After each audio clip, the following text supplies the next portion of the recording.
Hello, I am Brandon, the humble host of Actual Play Broadcast. This will serve as an introduction to our broadcast for the time being. As we record and publish more, it shall change. We are still getting things set up, so apologies for any errors, skips, or silence that may occur. Everything will be smoothed out in due time.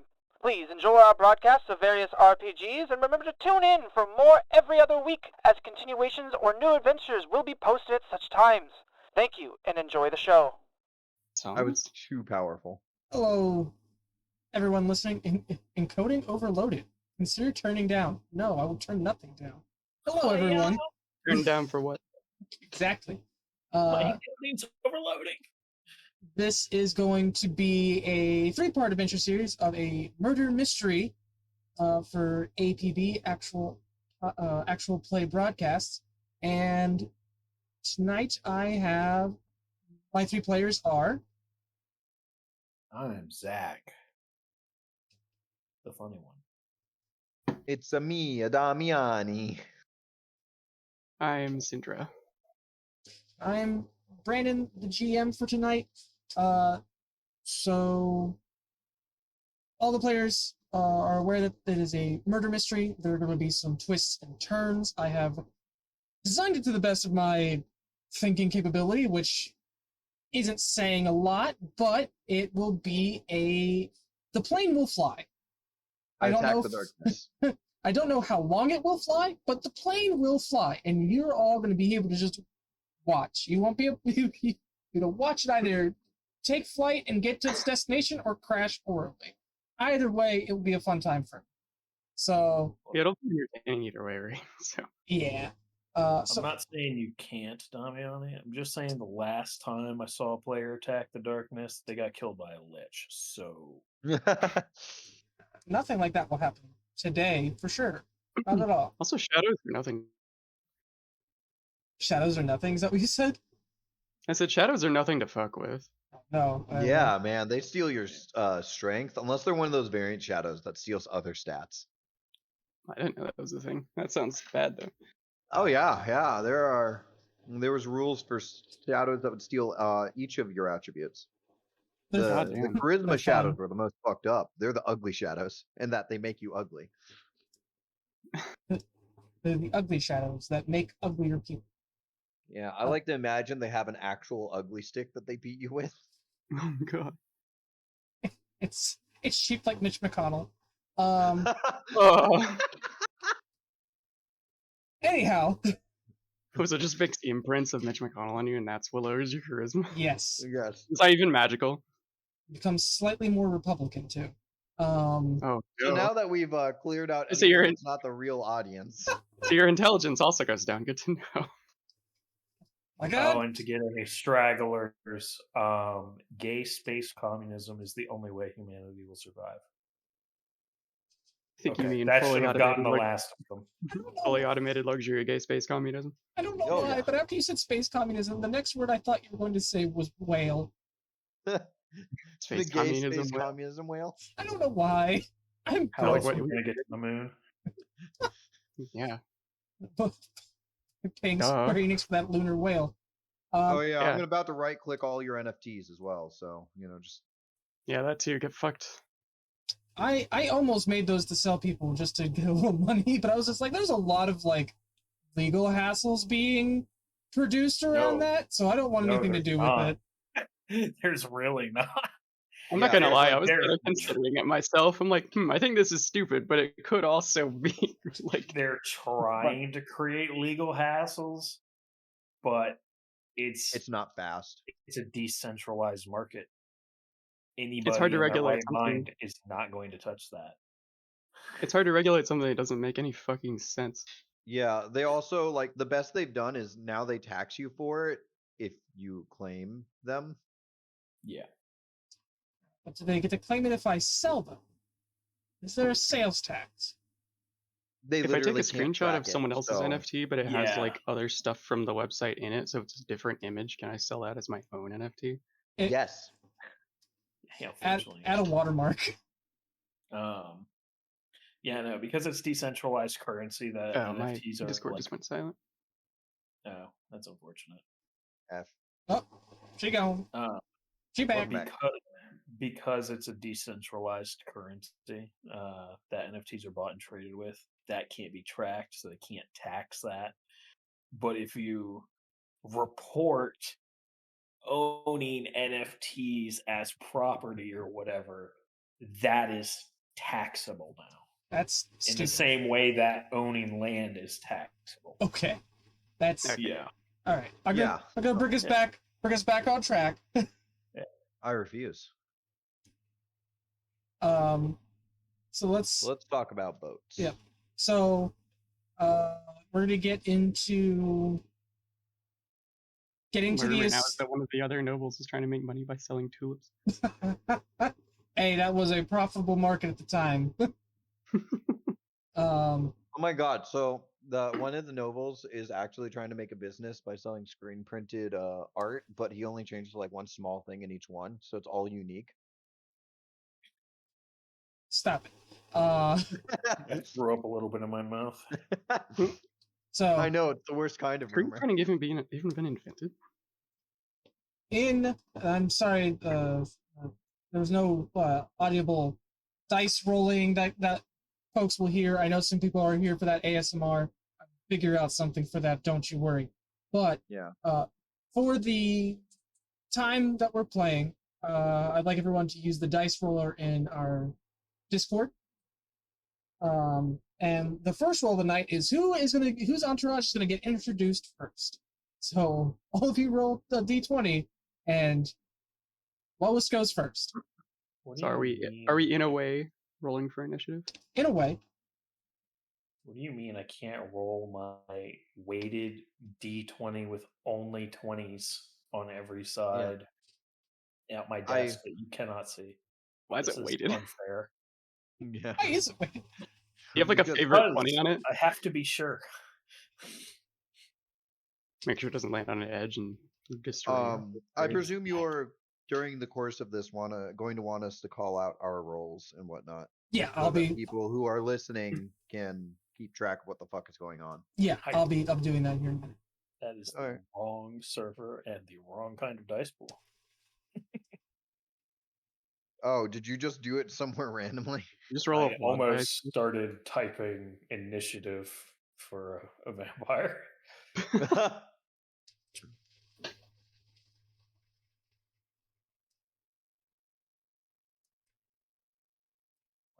You just our initiative bonus, or is it just a flat d20? Just flat d20. Okay.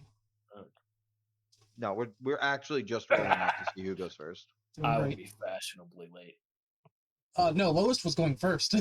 Fuck! I will be fashionably late. Fine, I'll be early and snobby about it. Sounds great. It's like, oh, nice of you to show up. Yeah. So, Zach, you make your way into the northern mountains in the domain of things have frozen. Fantastic. Into the northern mountains of Staniskar. Okay. You arrive with your entourage. You are accompanying Lady Alexis Louise, the third daughter of King Frederick Louis, warrior king of Staniskar. He seized power through violent means and has held it such for almost 30 years. Alexis is one of 6 children, but she's part of a sextuplet. All of her other siblings are of the same age, and their mother died giving birth. You arrive with her. She is a inspired military leader and fierce combatant. When if I gave birth to 6 people at once too, I'd want to kill myself. Yeah.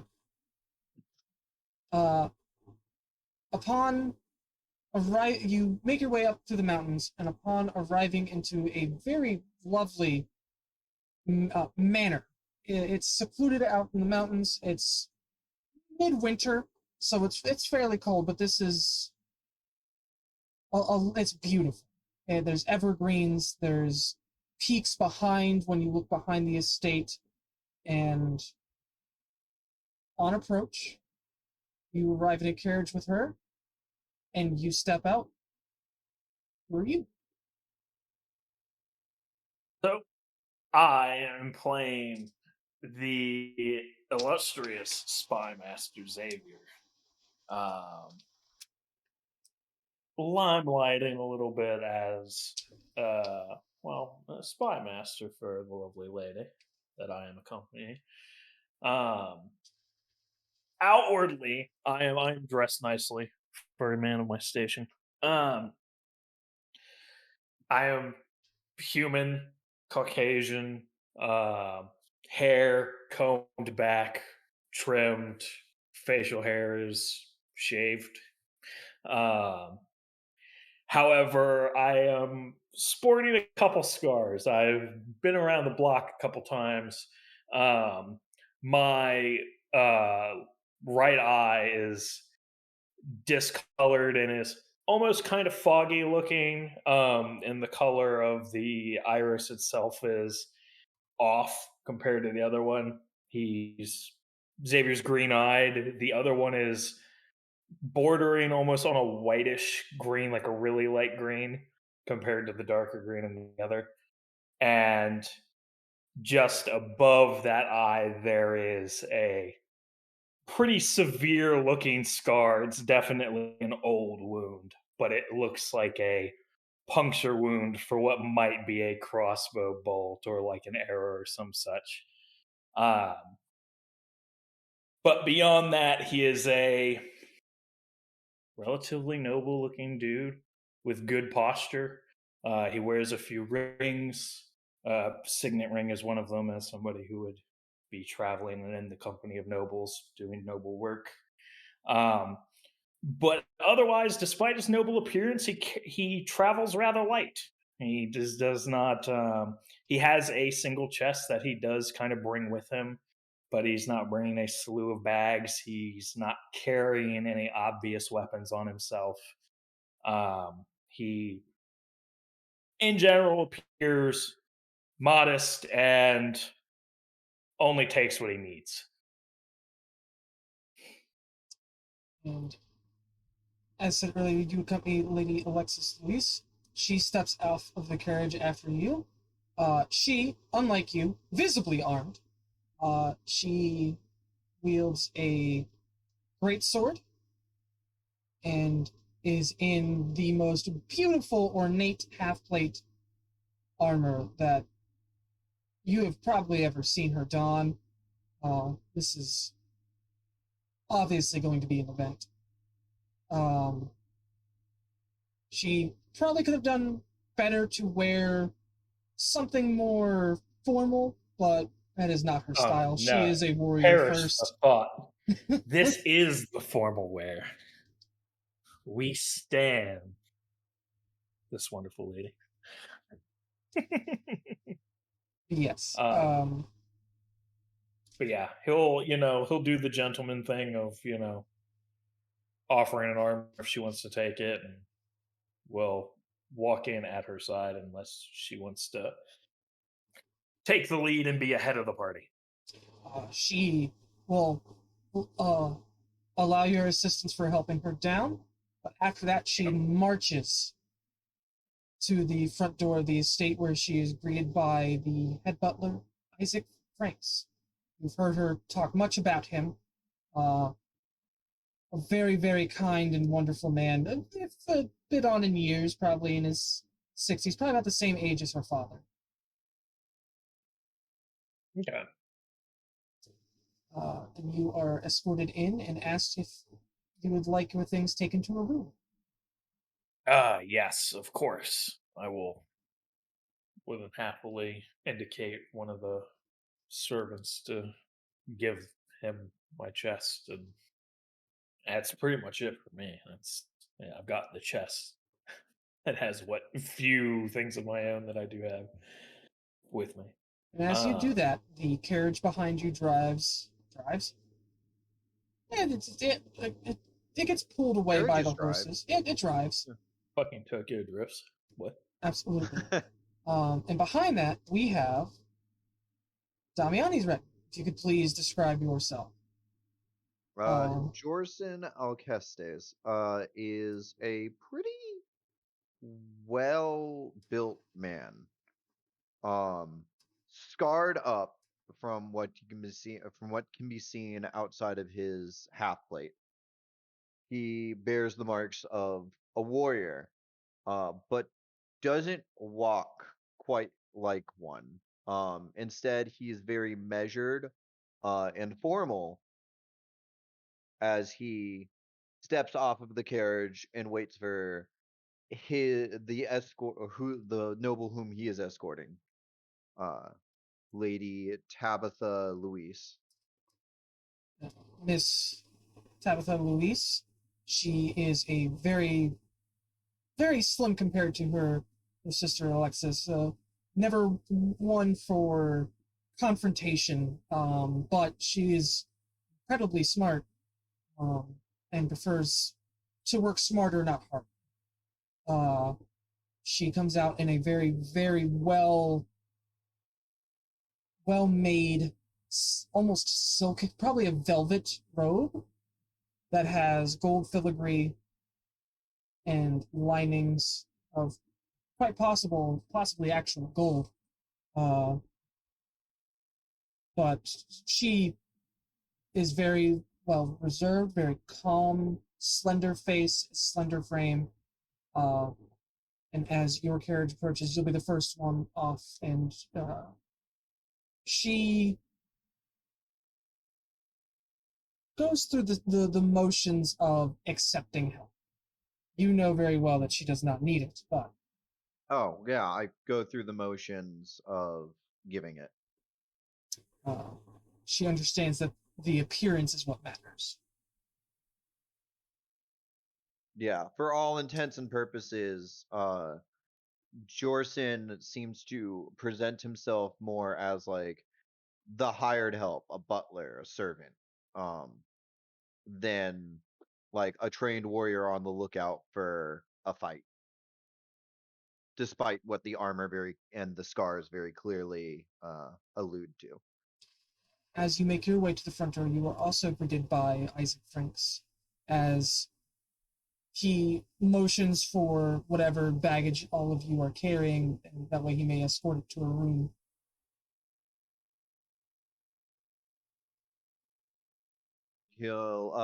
Jorson will have 2 large cases for his luggage.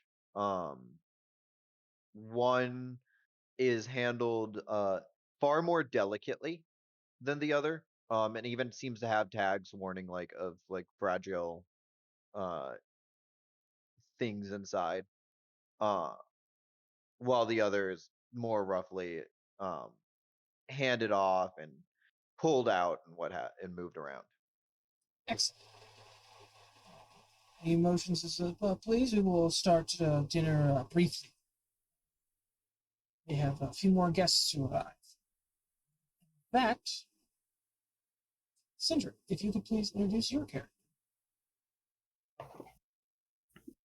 Okay, I am Inspector Zazzy, a gnome with purple hair, though it is combed to, something respectable for such a formal occasion. Formerly independent investigator, but now Lord Frederick Louis II's head of security. I'm wearing a long coat under which can be seen a breastplate, but it's definitely designed to match with the rest of the outfit to, and be worn to events like this. I step out of the carriage alongside a construct that is this large fox made out of metallic filigree that moves on its own, seemingly powered by magic. And as Frederick steps out, I will accompany him on one side and the construct on the other side. Excellent. As Frederick steps out, Frederick does not look for a hand, as Frederick has both his hands preoccupied, writing notes, working on something in this probably 4-inch tome in his hands. 4-inch thick tome. It is just scrawling away, not like haphazardly or without purpose. There is purpose behind his eyes. There are thoughts. You even could see some muttering coming from him as he is working through something. But as he realizes that I'm here with my family, I should probably pay attention. He sticks the quill into where he was working, on the page he was working, and closes the book, and lifts up his cloak, and then it goes inside of it, and it is gone. Yes. Probably for the best. Wouldn't want them learning of the secrets you're working on, would you? Oh, it's nothing secretive. It is it's quite helpful for my family. But it's not ready yet. It's not right. It's we'll go over the notes later. Must present myself well to my father and my siblings. Come.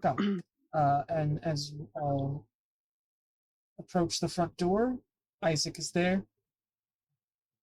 Good evening. Is there any luggage that the two of you need pulled in? I personally have nothing that I would need to pass off.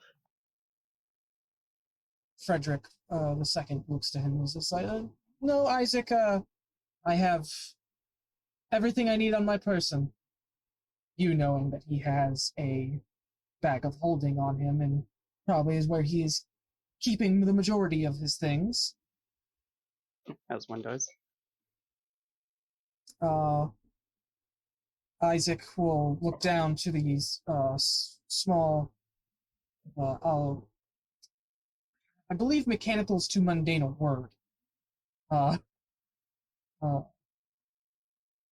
the small construct of a fox, and was like, oh my, what is that? Is that... This is my assistant, Kaori. She will be accompanying me as I do my work tonight, as she does at all times these days. Does Kaori speak? Sorry? Does the fox speak?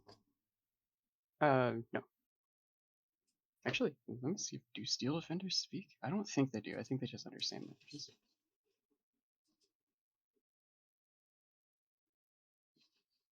And the way I kind of imagine the way the fox looks is kind of like the Kalandesh. If you're familiar with that magic set, the Kalandesh like constructs where it's like interwoven, like the filigree familiar. Yeah. Yeah, that's actually what I based it on. If you want them to be sapient, just terrorize them until they develop a spark. Yeah. That's how that works. Yeah. Let's see, languages. Okay, they just understand the languages that I speak, but the Seal Defender does not have any languages listed that it speaks. It will. She doesn't speak, but she understands Common, Gnomish, and Undercommon. Okay. He looks to it as just like, is it safe? Is it a weapon? Oh, it's perfectly safe. Don't worry. All right. Do I have to feed it? Should I tell the chef to prepare food for it? No, not at all. I have everything handled. Okay. Excellent. Dinner will be ready shortly. We are waiting just for a few more to arrive. Frederick is yes, quite. Where is? Does Father still have the library stocked with anything important, or Tom? Speaking of magic, no, I believe he had to sell some of that off. There seemed to have been some financial troubles he needed to resolve. Yes. Well, that's unfortunate. But yes, come. Let's go into the foyer and discuss. No reason, no idea why he called us here. As you walk further in, everyone in the party sees each other. Now,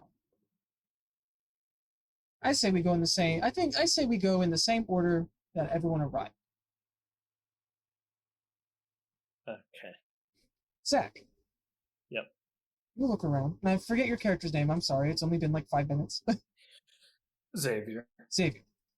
Xavier, you take a look around and you clock these two. Yep. Do you know anything about them? You heard anything about them? I have heard a rumor that these constructs, these non-things, are built utilizing mortal souls. Love it.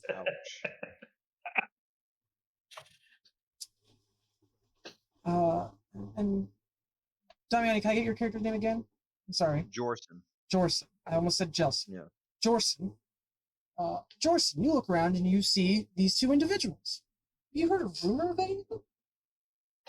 Well, I have heard that the magics that Frederick spends his time learning are not all so polite.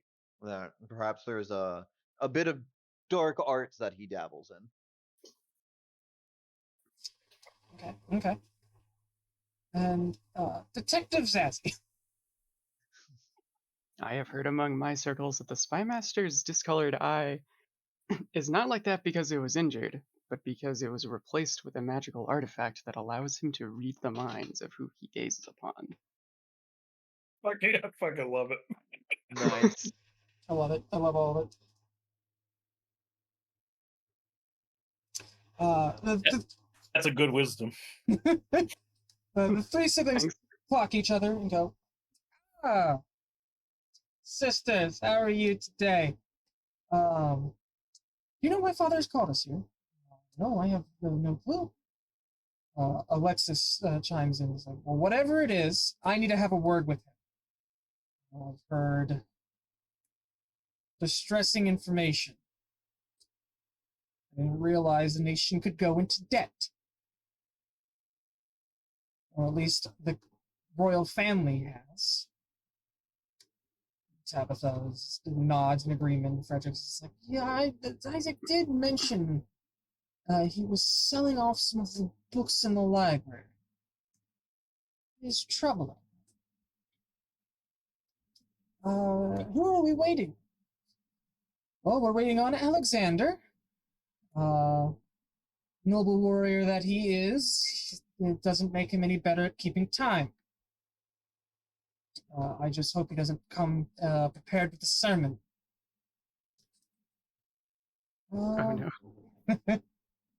Okay. Have we seen Cassandra or Daisy? Tabitha chimes in. Daisy was here before the rest of us, but she went out to go get some supplies for dinner. Apparently, we needed some fresh meats. So I believe she went out with a small entourage to grab that. As for Cassandra, well, we'll be lucky if we don't find her in a tavern down the road, trying to fight the nearest drunk. Well, she does it all in good fun. You could learn a thing or two from her, Tabitha. Oh, could I now, sister? And they begin bickering. As siblings do. I'm going to pretend to not notice. Oh, these dinners are always so exciting. Thanksgiving.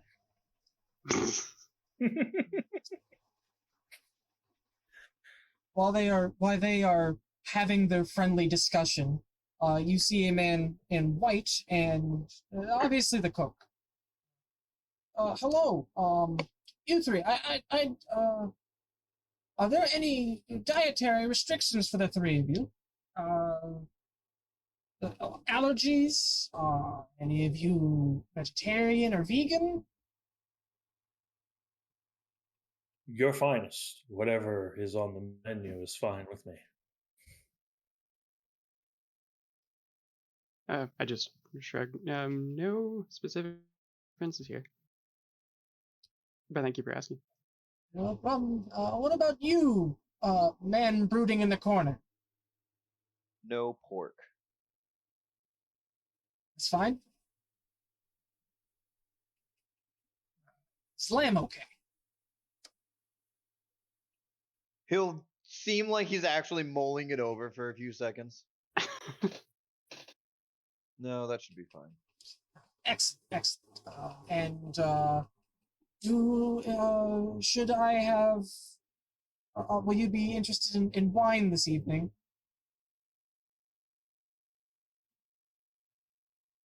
Sure, why not? Excellent. Sure. Excellent. And you, sir. Gives them a hard look. I don't drink. Okay, that's fine. I just needed to know if I was putting a glass by your spot. You didn't need to be mad. Okay. He continues to just stare. Brooding man in the corner. Maybe I started off on the wrong foot. He starts wandering away. So some people.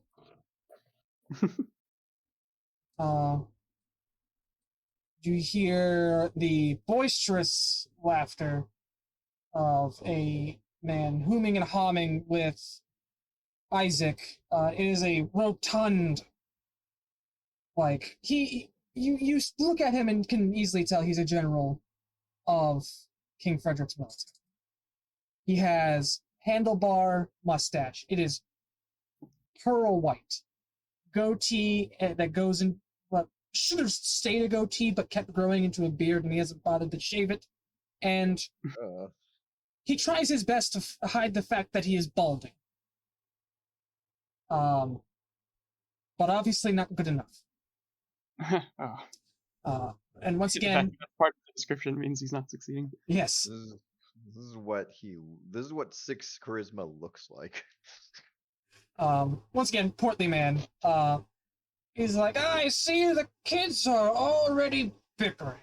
You would have think years of growing up, some of them being at war, they'd learn better. How are the 3 of you? My name is Lord Wolf.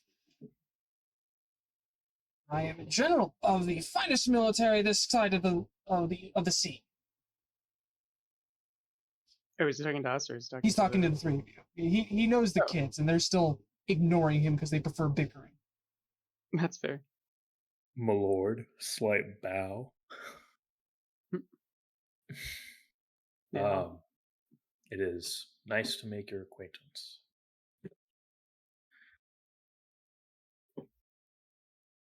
I'll give a similar formal bow. I'm quite well. It is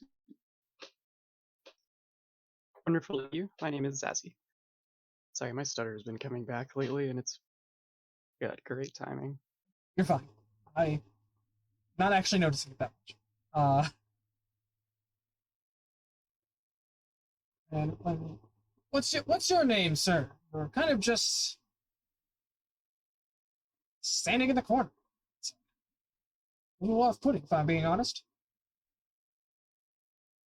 Okay, and there's just a stare for a few moments, and then he dips his head. Jorson Alcestis. Jorson. Right. Feel like I've heard that name before. As for you, Xavier, I have heard from Alexis much of your ability. I'm quite happy to see you here, actually. I wanted to discuss something with you a bit later, but Lord Frederick has brought us here for a different purpose. Of course, whatever suits you. I do have to say, some of my reputation at Alexis's side is purely her ability to wield a weapon in a matter of sense. I do as she commands, and I simply advise. Whether or not she takes that advice, well, you know Alexis. Well, of course, she has her own military mind for things, but I do understand that you do as well, and I'd like to talk to you a little bit about that later. I have some questions. I'd be glad to answer. But where are my manners? What can I do for the three of you today? I feel so. If you're friends with and part of the retinue of the children, then technically I have the higher rank. But I'd be more than happy to help any of you with anything that you may have questions about. Well, I feel I might speak with the rest of us. Then again, I'm not as familiar with these others, but this would potentially be first chance meeting of the king himself. I would be appreciative of maybe things to avoid or things to do that would, make sure to not get on his bad side, as we all are aware would be a bad thing to do. I think Xavier makes a good point. Ah, well, topics you don't wish to discuss. Oh, yes, this isn't to speak ill of the man. I have respect. He's very dedicated and thorough. I could not speak ill of that kind of focus and willpower. No, I absolutely. just simply want to know what is the expected manner. The siblings obviously aren't exactly the best example, as, well, we're not family. And I told you, you still owe me 500 gold for that time.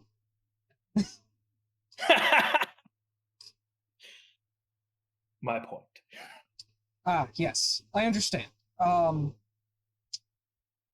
Generally, don't speak about money with the man. I don't say that in a regard as he's not comfortable talking about it. I just would avoid taking any advice. He's never quite had a good hold on his coin purse. Understood. Well, keep that in mind. I appreciate it.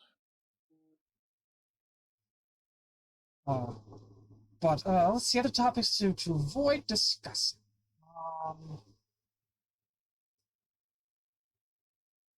Don't challenge any of his authority.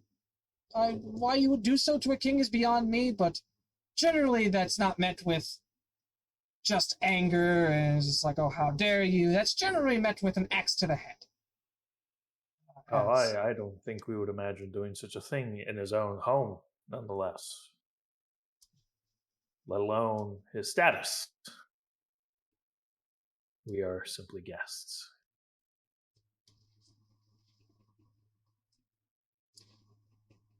And how about the two of you? Do you have questions? Well, my questions lied with the same ones that he was asking. So I've taken what you've said to heart.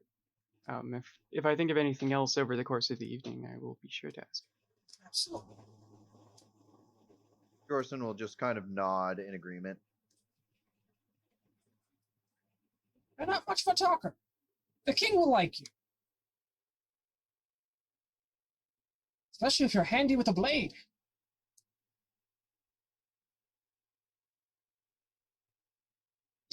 But let me sit here and break up the sibling squabble so we can all go on about our day without having to hear about who owes someone a cow or who owes someone 500 gold. Oh, by all means. As amusing as it may be. Children. So he calls all of them children. All of them stop. Because they're all 28, 29. Like, they're going to be turning 29s. Yeah. They all stop at the phrase children, and do a hard look. And now you all agree on something. As I believe this is not the best time to be trying to solve any sibling squabbles that you may or may not have. We are here for your father. Your father has an important announcement. What exactly is that announcement?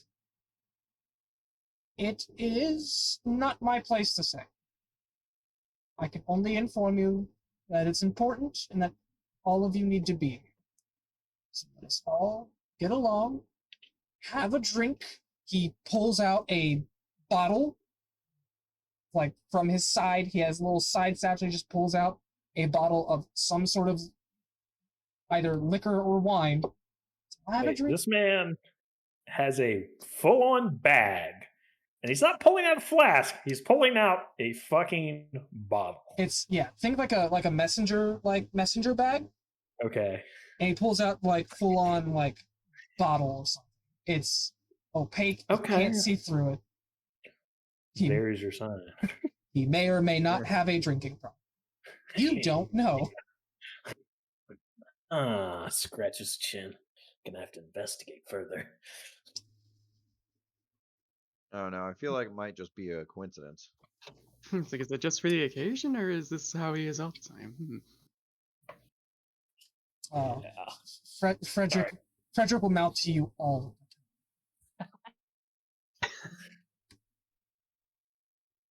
Oh, I see.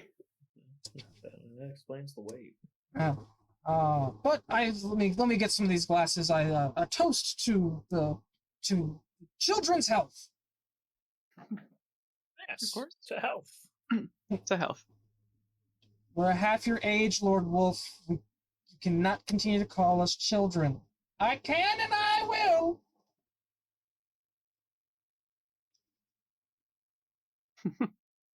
So, over the next 2 hours, the rest of the children arrive, each with their own entourage. Alexander arrives. He is in white and gold robes.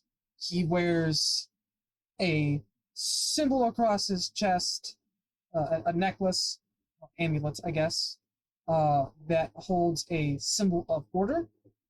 It is a castle keep with a hammer for a window, and below it is the open, like two hands, but instead of being closed, they are wide open, as if you were like cupping water. Mm-hmm. He carries on him a very immaculate sword. It is. You think it's made of platinum. Fucking kidding. Oh. Oh, wow. Whoa.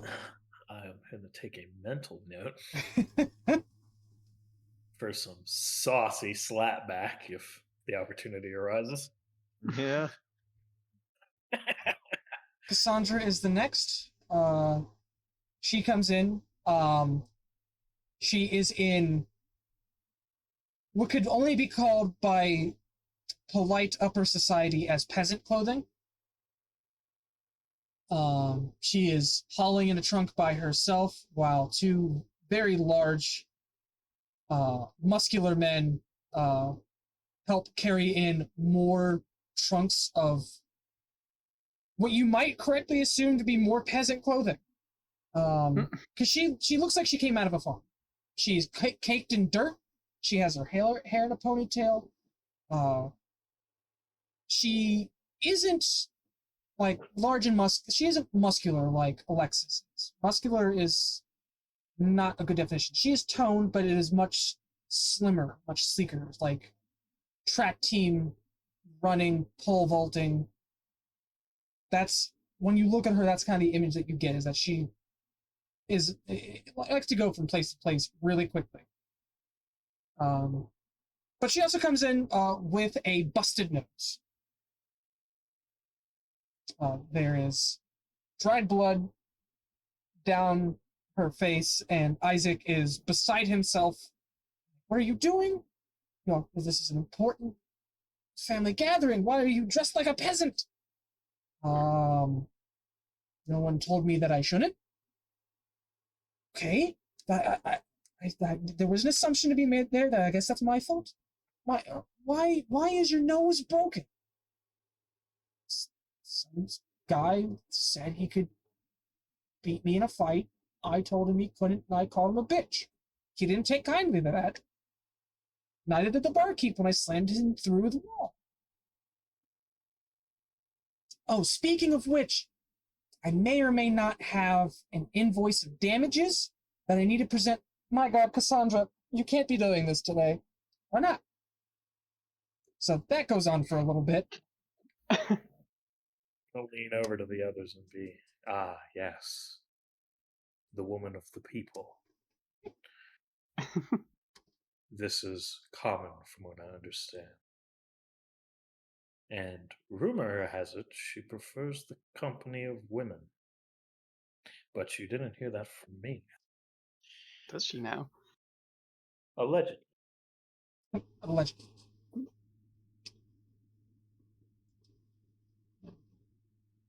Last to make it is Daisy. You see a ghostly pale young woman.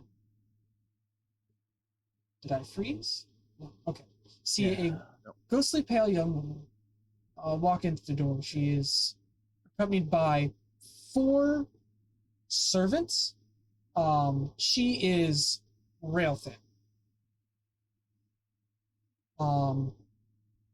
If you didn't know any better, you would assume that she'd never eaten a morsel of food in her life. She looks like towards the better side of gaunt. But her demeanor and the energy that she provides would tell you otherwise. She's very happy. She comes in with a little bit of a skip, does a bow for Isaac, and it's like, I've brought the Bertrand Kane his ingredients. Should I take them to him? Or no, dear. The servants will take care of it.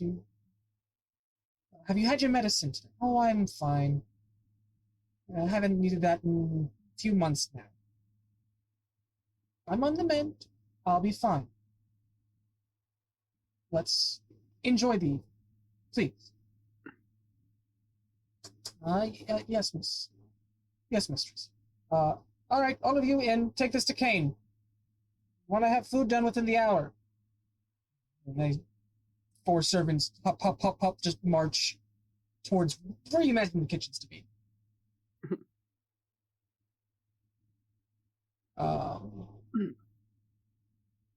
That last one was Daisy, right? The last one was Daisy. Okay, just taking a note. Yeah.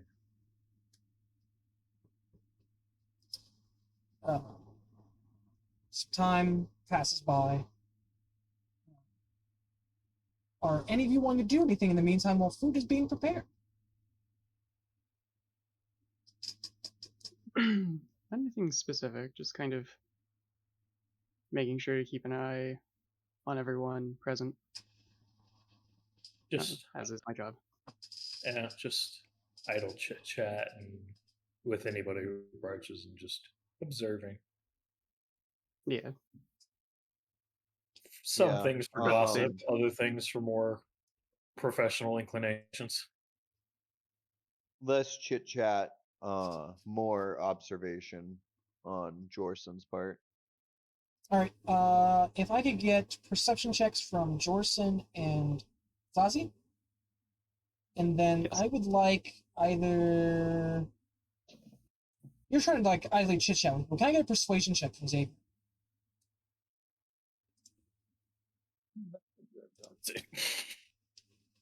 So, from Inquisitive Rogue, I have a feature. Where is it? Where was it? Oh, it's Steady Eye. You have advantage on any perception or investigation check if you move no further than half your speed on the same turn. How does that exactly work when you're not in combat? If you aren't in combat and if you aren't in a high-speed chase or anything like that, like just as it's like, can I have my advantage here? Because you're not moving much, so. Yeah. We're all gathered in a single room. I don't think you're gonna yeah. full fucking sprint to get to somebody. Yeah. I gotta run up to them. Look, I'm really small. It's very far away from me. Not a fucking Lalafell waddle sprint. You know, like you do. I got a a 14 for my persuasion. I got an 18 for my perception. Plus 10. Fuck. Yeah. God, I wish that was Of course. me. I'm Oh, an wait, inspector. that is me, but I'm still. curious. If I have my roll under my passive perception, do I just take my passive perception? That is now very relevant as I just got a 1. No, as I'm actively asking for a roll. All right. Well, I only got 6. Yeah. Passive perception is things you do not roll for. Yep. Yeah. I have. I was just curious. I've seen a few GMs like if you're like I'm not paying attention perception is better than my paying attention perception, then I think that's actually a rule in D&D, but it's weird as fuck, and a lot of people don't do it. It is a awkward as hell rule. You are correct. that would explain it. So with the idle chit chat of 14 persuasion, you're fitting in. You don't. No one is paying you more attention than you probably like feel comfortable. And it was just like, oh, hey, you're a very interesting fellow. I want to know about your entire family history. Where's your family from? How have you been today? Have you killed a village of children? Oh my No. God! Shut the fuck up! Leave me alone. No one is like that. It's just Okay, like, God. well, wonderful weather we're having. Oh, that's tolerable, but Yes. also painful. With a 6 for your perception, nothing really seems like special to be going on. Everyone's just chit-chatting, standing, drinking. Is that a second bottle? Out of his bag? My God. Does he also have a bag of holding? Maybe. It's actually just a wine cellar in a bag. As a note, I can read lips, and if anybody says anything like about particularly juicy Kaza, I may read their lips on that for a bit. That's okay. So that's important to know. Okay. Yes, I have the observant feat, so as long as they are speaking a language I can understand. If it matters, I do have eidetic memory from Keen Mind. It won't matter at this moment. It may matter. Yeah, I didn't think it would right here, but that just reminded me. So with that, you look to Alexander. Alexander is currently talking to the captain of the King's Guard. Okay. The King's Guard has his back to you, so you don't see his lips move. Like you see Alexander talking. And speaking in common. I imagine you can speak common.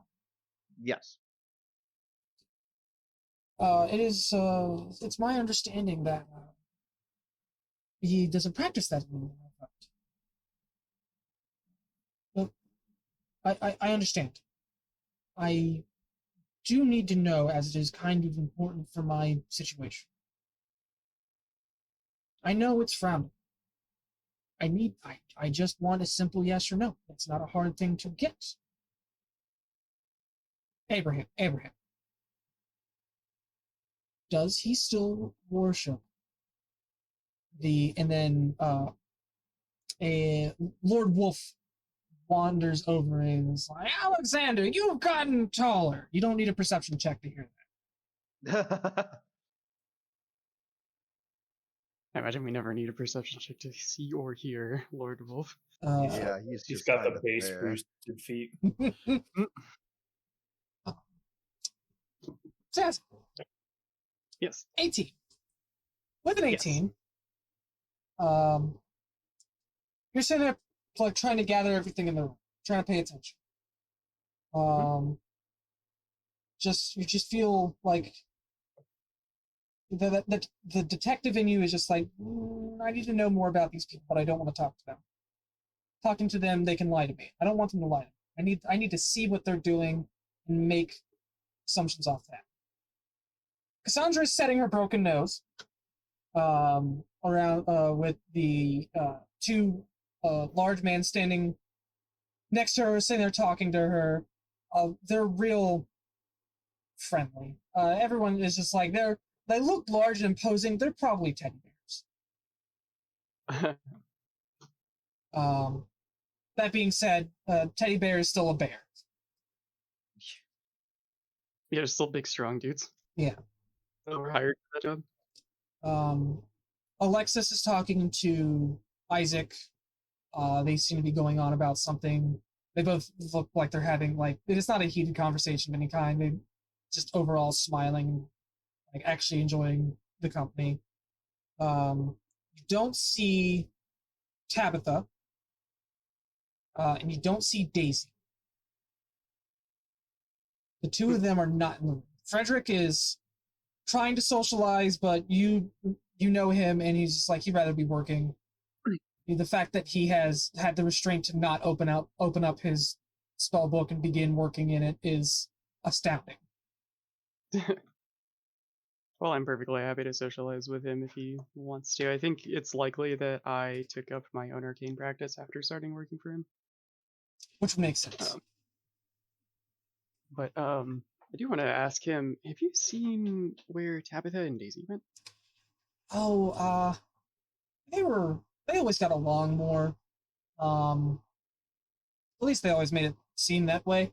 Tabitha is probably trying to convince Daisy to sit there and try to take care of herself better. It's not she's sickly. She's always Alexis always called her the runt of the litter. I just think she was the last one to develop. She's always been ill, but she's been on the mend. She's actually gone quite some time without having any episodes. Oh, that's good. She seemed spry when she arrived. Yes, it has been a long time since I've seen my sister like that. It warms the heart. I hope that it's a permanent fixture for her and not something that will act as a tide and go in and out. Yeah. Agreed. As much as we all like to argue, we don't hate one another. There's just some tension. Alexis and Alex. Oh, I'm sorry. Oh, that's just how siblings are, right? Yes. Alexis and Alexander are a little bit bullheaded. Sandra is a little bit more. She likes to think, but she likes to not think. She does the thinking and then completely ignores it. It bothers me so much. She knows things are good ideas and bad ideas, but the bad ideas are the ones that are most fun to her, and it just maddens me. Oh, I see. That does sound frustrating. If you want to really know who's on my level up here, is Tabitha. Right. Yes. I need to go look back at which one Tabitha was. She is marked as the fourth sister. Work smarter, not harder. Ah, right. Yes. That makes sense. I've only met her in passing, but I did like her too. She has an ear and mind for politics, but father doesn't want anything to do with that. If he can't secure his station by cutting a man down, he doesn't care. Isn't politics being a... I suppose it's not my place.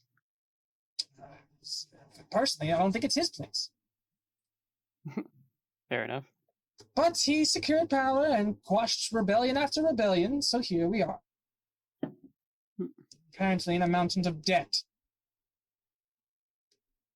But she's paying it off, so that means we're doing something right. Yeah, hopefully that isn't just the only thing that today's announcement is about. Hopefully not. A ting, ting, ting, ting, ting, ting. Dinner will be served momentarily. Please, everyone, find a seat. People start making their way into the dining room. I say dining room. It's a great hall. This manor has a hall. It is pretty good. Nice. Some would call it great. This hall is pretty great. So, who would you all like to sit next to? Obviously, there's the end of the table that is an ornate chair, has 2 towers on the side of it. That's obviously where the king's gonna sit. But is there any people that you'd like to sit next to? Lean towards sitting next to Alexis, but if there are other people clamoring to be next to her, I might actually try to entertain our booming, portly, alcoholic friend. He's that alcoholic. He's alcoholic. Yeah. Just to it seems easier to appear involved with him around. So Fair enough. I can't sit next to her. I'll sit next to him. I will at least sit next to the one I work for and provide security for, since that's my job. Also, distinctly try not to sit next to Alexander. Yeah. I'm gonna sit next to Tabitha, and if possible, with time, I would like to convince her to sit across, whether directly or to some direction, from her brother, whose name I totally didn't forget and need to look up again. I mean, it's 6 siblings, so you have to remember Alexander. names. Alexander. Okay. Yeah. You would like her to sit next to, and not next to, but No, in front. sit across. Yeah, whether it's directly across from him on the table or just so like when we're looking forward, he's in our line of view. Okay. I can that's easily accomplished. Me and my brother haven't nearly spent enough time together. I haven't taken enough of his toys. Sitting, Yeah. I think if I Go on. if I can get Frederick to sit near Tabitha, that would probably be good for his ability to remain engaged in the event. Oh. So all of you are able to for sure sit next to your respective. Yeah. patrons. I will also like to take the moment to whisper to Tabitha what I had managed to discover, so that she is armed with knowledge. We will sit in front of them. We will. That is absolutely what is going to happen. He gives a nod. As you wish. But all the scene arrangements can easily be made. Alexander, Alexis, and Cassandra and their representatives are on one side, while Frederick, Daisy, and Tabitha are on the other. And then we have Lord Wolf on another. We'll have him on the same side as Alexander. All of you begin sitting down when there is a boom, boom, boom on the front door. Boom, boom, boom. Isaac, the head butler, is not anymore. We'll go see who that is. Any of you like to accompany? I can if you would like. Excellent, thank you. I'm gonna stay, unless asked otherwise. Yeah, I will. My seal defender will stay with Frederick, and I'll go with. Okay. Isaac. So you follow Isaac to the front door. You hear the beginnings of a boom, boom, and he opens the door. He's like, "Can I help you?" And in front of you, you see a very large elven man. He is dressed in a tattered black robe, to protect him from the elements, he has a small bag. Well, Isaac Franks, I didn't think you'd still be a butler after this. Is that you, Lord Powell? I didn't hear part of what you said. Oh, well, what part did you lose? I'm sorry. Didn't think he'd still be a butler after or something. After all these years. Oh. Is that you, Lord Powell? You don't have to call me a lord. I have no land. The discussion that me and the king need to have is in regards to that. Is he occupied? We were actually getting ready to sit down for dinner, and he'd be joining us briefly. Excellent! He walks through him. I hope I won't be too much trouble. He takes off his robe, his tattered black cloak, kind of just throws it on the ground, takes off his bag, throws it on top of it. My hands are clean enough.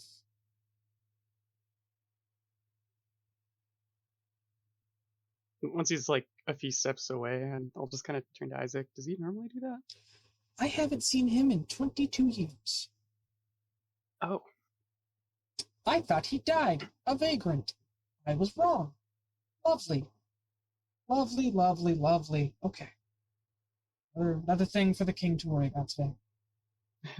Please go take your position. Yes, please take your seats. And if anyone asks, most people there will recognize him. If anyone asks, I allowed him in. I need to go inform the chef that he has another meal to make. Kane will love that. Can't wait to All right. learn new curse words today. Well, good luck to you and Kane. And I'll return to Frederick. The rest of you, you hear indistinct voices in the distance. And probably 30 seconds later, a large elven man in a they're not like, it's not fine clothing, it's not fine garb. Even Cassandra has cleaned herself up, put on actual, like, semi-formal, like, clothing. Still not ladylike, but she doesn't care. He walks in. Oh, I see he has many guests today. Greetings. I am Peter Powell. A lot of the kids, something you visually see something click in their brains and go, his father know you were here. He will. But I'm to join you for dinner. So, I think I'll take this side. How are you doing, Wolf, you old drunk? I'm doing great. How have you been, Powell? Oh, I just came right out and said it, didn't he? Yeah.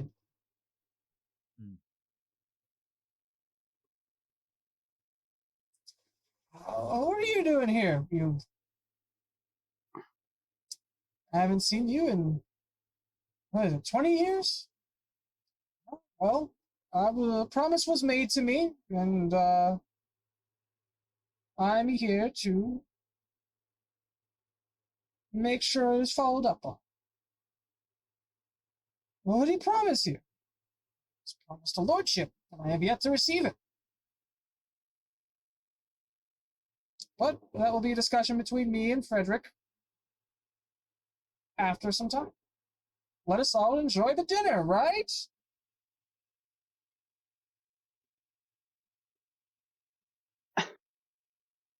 Zaza, you walk in on him halfway through this speech. You are... Yeah, I'll just silently go back to my seat.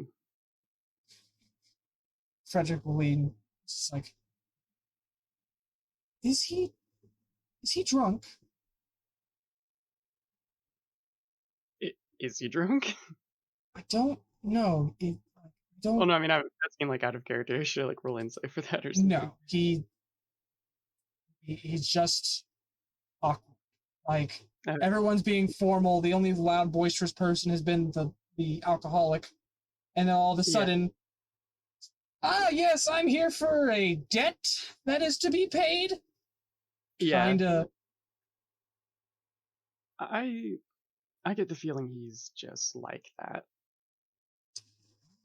I think the last time I saw him, I was like 6. So I don't remember. That may be him. We could have just let in a homeless person. Understandable.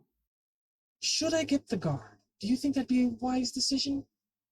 I suppose we'll see if the king, or we'll see if your father recognized. And then if that's the case, we'll know he's genuine. That may be the least awkward way to handle the situation. Not that he hasn't already made it incredibly so. I guess that's fair. After a little bit of idle chit-chat between a few of the people going, oh, who the fuck is this guy? Essentially. Yeah. Isaac returns, and he straightens himself up and presenting Lord Frederick Louis I, King of Stannisgar, and Slayer of the Great Beast of Harlemald. Everyone politely claps as a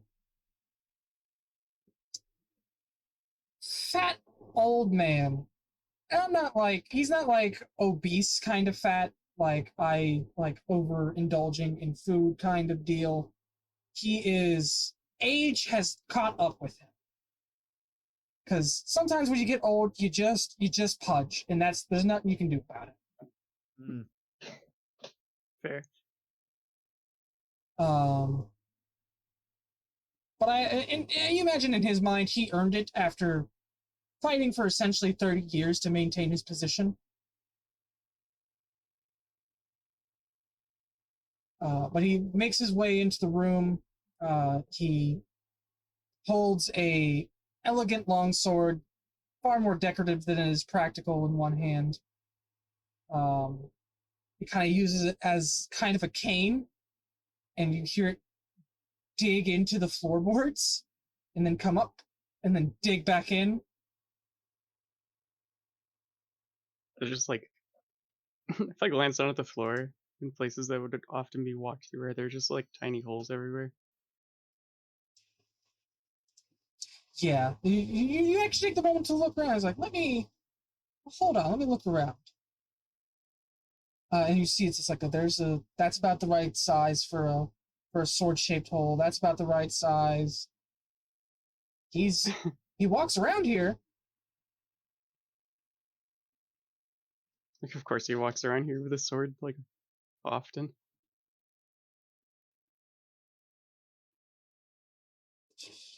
But he at least gets his rounds. He does walk. It's a healthy thing. That's good.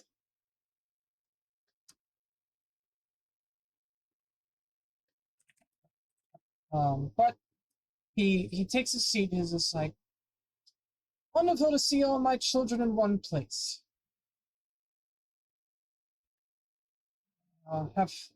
I imagine you've all heard the rumors. I am in fact ill. And because of that, I've had to come to grips with a few things, and I've had to tidy up some loose ends.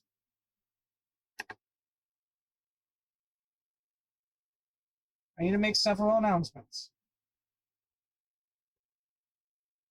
First of all, Alexis. You may or may not enjoy the fact that I have arranged a marriage for you, but it is to ensure the peace and prosperity of our kingdom and to settle a debt. That's the best thing that any girl wants to hear. You're being married off to settle a debt. Yeah. Awesome. Don't worry, you're only being married off to settle a debt. Hang on, let me dowry. let me roll real quick to see how well she hides her anger. Oh, poorly. She is visibly gritting her teeth.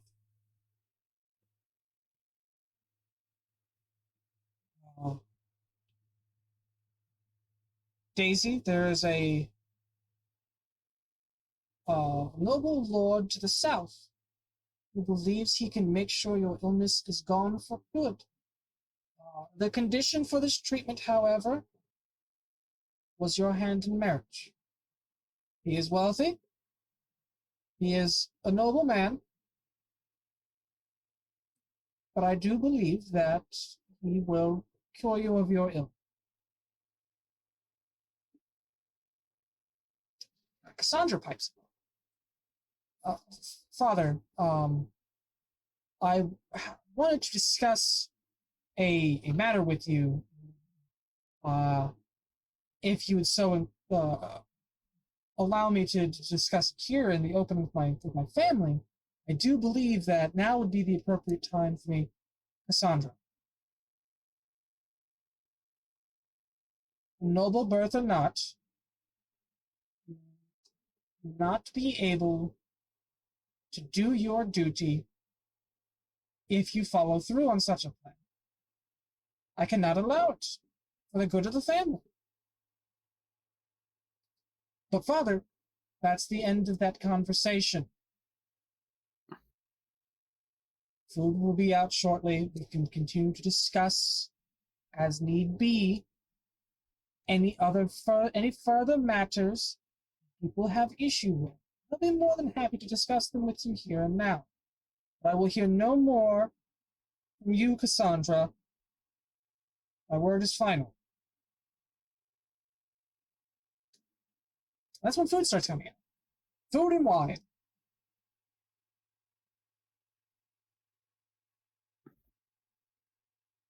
It is a lovely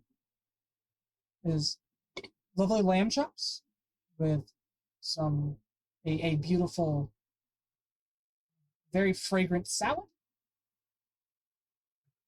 Don't know what rich people eat. Caviar. No, they can't afford caviar.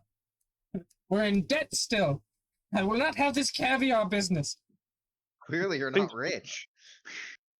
I think the big thing is seasoning. The seasoning. Fair. Yeah. Everything is beautifully seasoned. Everything smells delicious, and it doesn't smell like it was boiled for 3 hours for it to be a meal.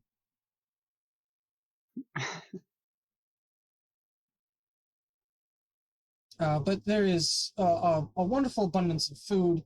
There's fruits, vegetables, meats, all beautifully seasoned. There's rye bread. Everyone begins grabbing food and breaking off into discussions. Is there any discussions that any of you would like to start with anyone at the table? Refresher, who am I next to? You are next to Alexis, and to your left would be one of Cassandra's big burly aides. Oh, I want to talk to that guy. So I'm gonna look to him and be like, "So, are you a bodyguard or just an assistant? Like, what exactly is your role? Because you look like a bodyguard. I mean, you're cut, man."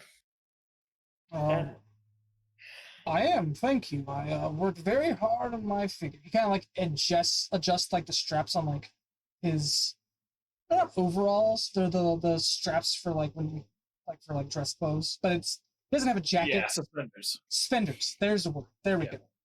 He says he adjusts the straps on his suspenders It looks like at one point he may have had a jacket, but it didn't quite fit. Understandable. So it looks like that, Flex like, it off on that. yeah. It's like the outfit is like missing a piece. It's just like if you took a puzzle out and put everything together, and then threw out 5 pieces that were all bunched together. That's what it looks like. It's just there's obviously something missing, but you don't know what the image is supposed to be. You have an idea of what it should be. I'm a bodyguard of sorts. She handles herself pretty well. Yeah, I was under that kind of understanding, which is kind of why I was curious. Because I mean, you and your friend there are pretty big dudes for a lady who can handle herself. But I guess the aesthetic goes a long way, I suppose. I mean, stupid people will start a fight with anyone unless they're big enough. Naturally. It's, That's so like, how much can you lift? Like, you can like pick up a wagon or like, because you look like you could. I've tipped a cow once.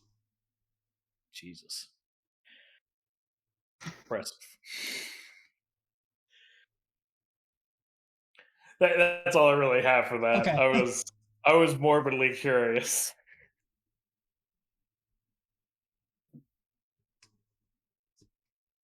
How I about don't remember who I'm next to. you are next to Frederick, and you are you'd be next to either one of Daisy's assistants or one of Tabitha's. Oh, okay.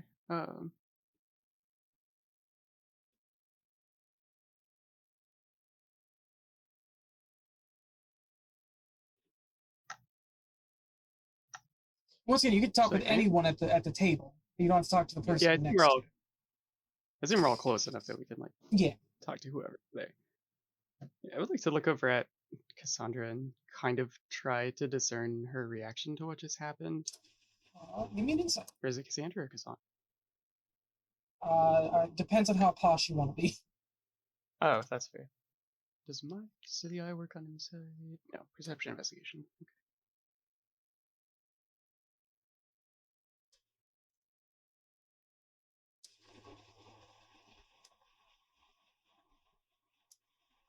Uh, 22.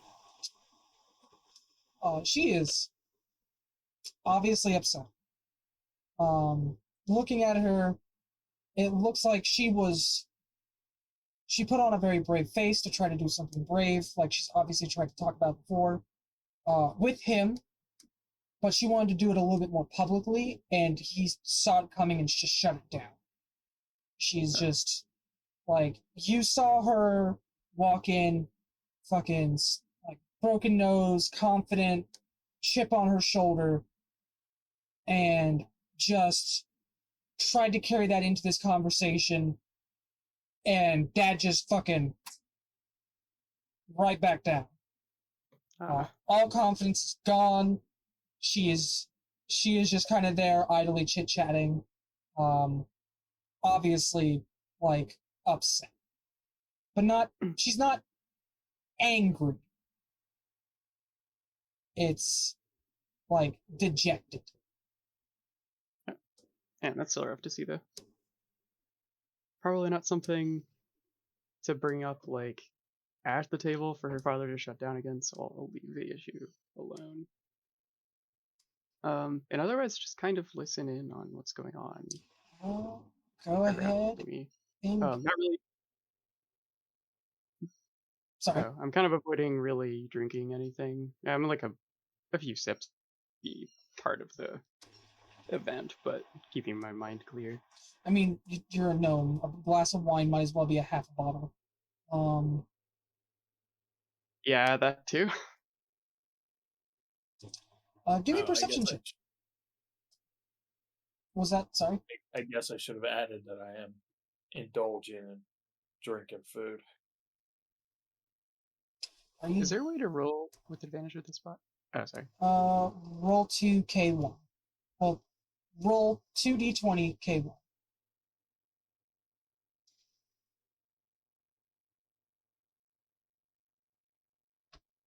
Oh wait. Oh, they're the same. Oh my god. I forgot to add the bonus. Hilarious. This was perception, right? Yes, this is perception. 23. Okay, there's a lot of conversations going at once, but you know for like, you're not going to be able to pick out individual words for sure.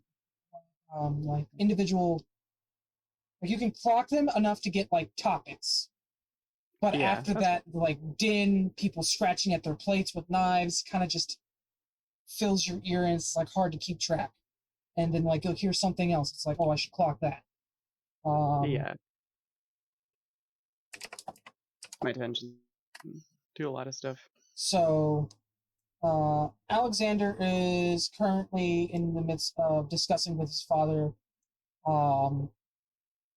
You can tell by Alexander's posture, and the way he's like moving around. It's very sermon. He's giving. It's just like the God of Order is blah blah blah blah blah blah blah blah, and the dad is checked out. The Man. king is eating his food and going,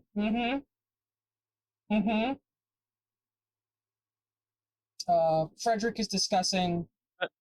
Sorry. Of the gods you could pick, the God of Order is probably like the one you want to hear about the least too. Frederick is eating, having idle chit chat with another one of the aides that he brought with him. Tabitha kind of like calls for his attention every once in a while. It's just like, oh, brother, tell me if this is correct. It's just like fact checking, using him as a fact check. Being the more bookish of the six, kind of what he got delegated to as a child, and it kind of never went away. There it is. Tabitha is talking to Palma. He's wanting to know where he's been for 20-something years. With a perception of, 23? Is that what I saw? Yeah. 23. She is talking to him and maintaining enough polite eye contact, but every time you see her eyes move, it's to look at Alexander. What's he doing? What's he up to? What's he going on? The fuck is he? It's like she's maintaining eye contact, but the person she keeps checking is Alexander.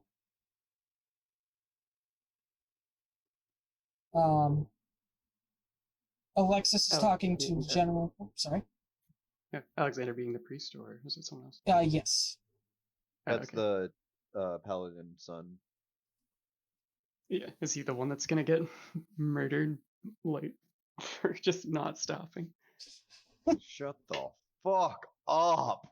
No one cares. But those are like Carlos. Those are the main conversations like you're grabbing onto. Yeah.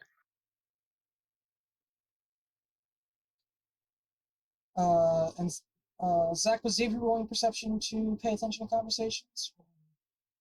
Yes, I believe I will do that. Then Let's see what my perception bonus is. Right, okay.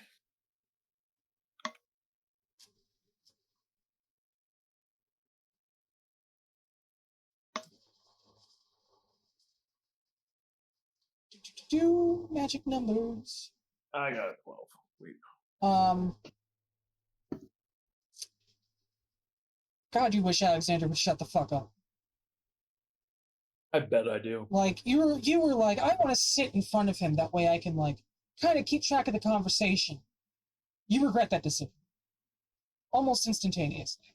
Because the moment, like, people go into their own conversations, turned to his father and started going on, the Lord of Order has done great things for every nation. Our nation, in fact, has felt its guidance for probably the past 30 years. I understand that we've been in rebellion for a majority of that time, Father, but It is through the Lord's guidance that we've gotten this. It's just constantly.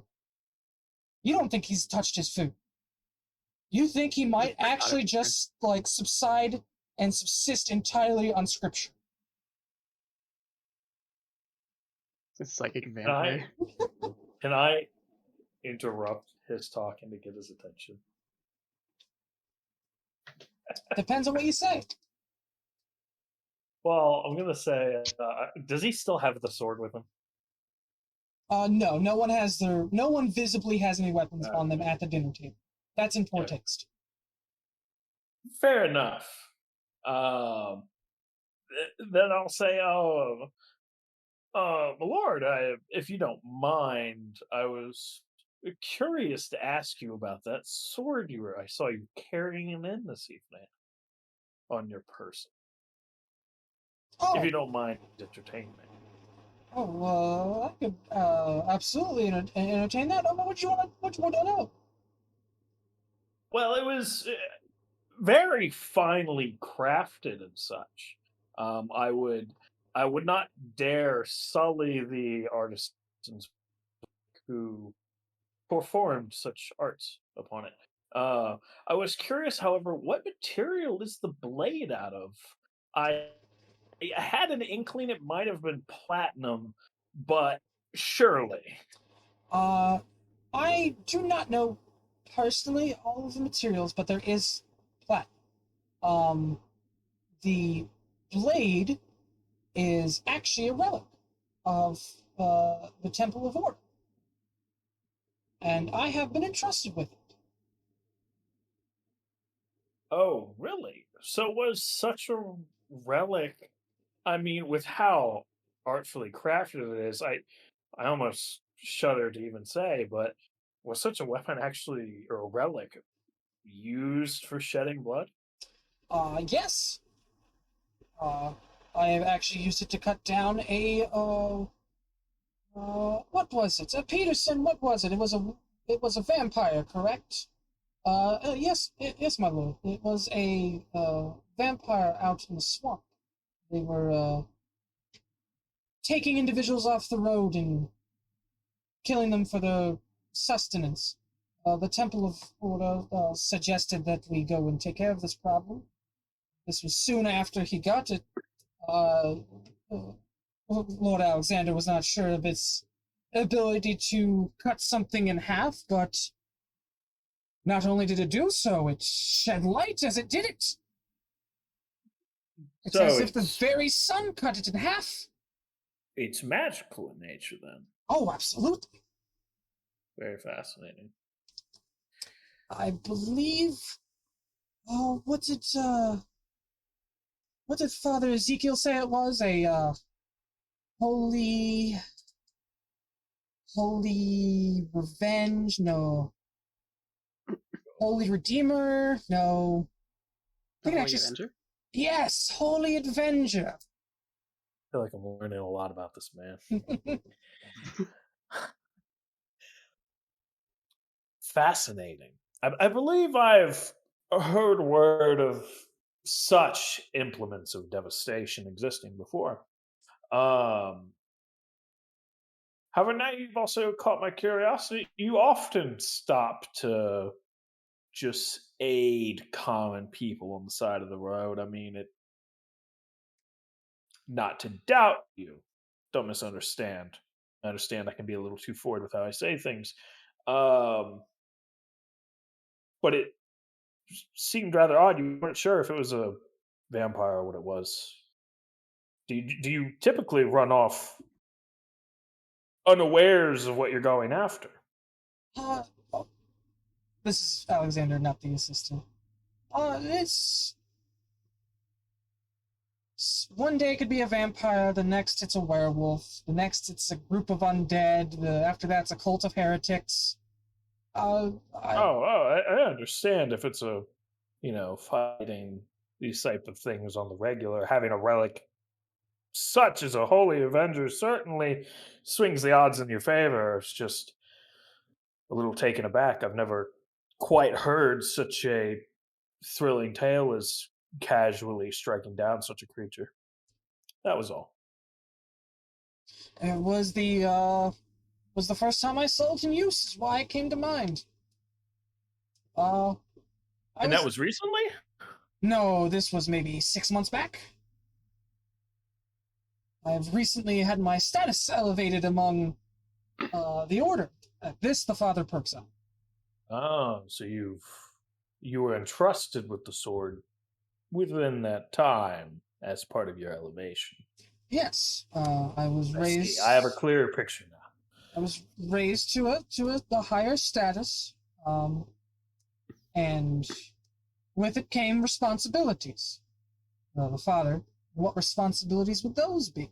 Obviously, you are not here to wage war. No, not in the traditional sense, Father. My war is against the forces that would harm order.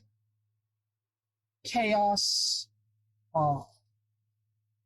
beasts that do their liking to stop how order is established, the order of a city, the order of kingdoms, just development as a whole. As you see, the Lord of Order begins preaching again. Okay. So, if he's going to start preaching, what exactly are they quantifying order as? So what he preaches, as you listen to it, sorry, towards Xavier and whisper, he fell right into the trap. He did. So what is defined as order, as for this unnamed god of order? I'm sorry that I didn't want to fuck with anything's canon. Because then I get comments and it's just like, oh, you can't fucking do that. That's priest up. Fuck you. Well, fuck you. This isn't Faerun. This isn't the Sword Coast. This is fuck you. We do what we want. Shut the fuck up. This is Stannisgar. Where the fuck is that? I don't know yet. That's actually the name of the place. Oh shit. That's what the king called it. He hadn't decided yet and just said that and it stuck. Yeah. So defined as order is anything with rules established. Rules made by cultures and societies and kingdoms. Like, so it's just blanket lawful. Yep. Lawful. Okay. Because, if they have a fancy philosophy, order could be something very specific. That's why I asked. No, I understand. Okay. So I'm assuming Xavier understands this, but that I'm getting context just in case. Yeah. Just knowing this is a murder mystery.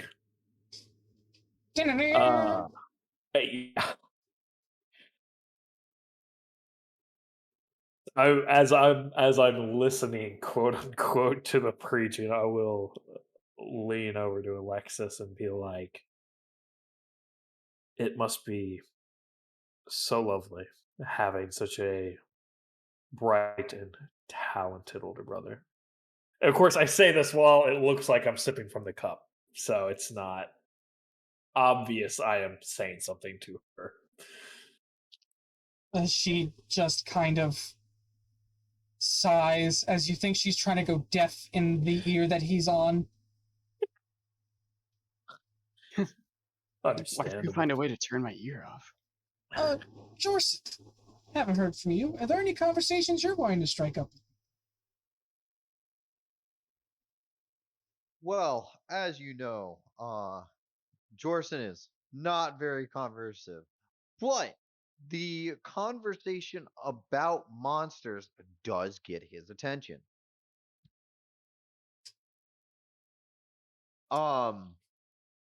Being with my profession and expertise, should I perhaps roll or just know how much bullshit this man is making up?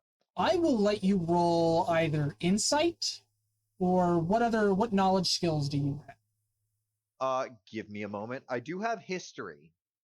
I would accept that. And I believe I get advantage on such things when relating to monsters. It's crazy. It's like my job. It's wild. You get advantage in this instance. Yeah, I also have a no, survival is more the application. Yeah. I have history, insight. If you roll insight, I'm not going to give you advantage. But if you roll like history to go like, I'm going to fact check that, you can have the advantage for sure. Oh, definitely, yeah. I get hit advantage on any intelligence checks related to these things. Oh, So I will roll that. That will be 2d20. Keep one, and then 2d.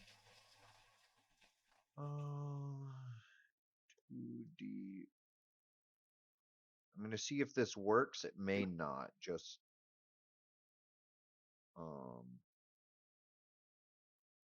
plus 7k.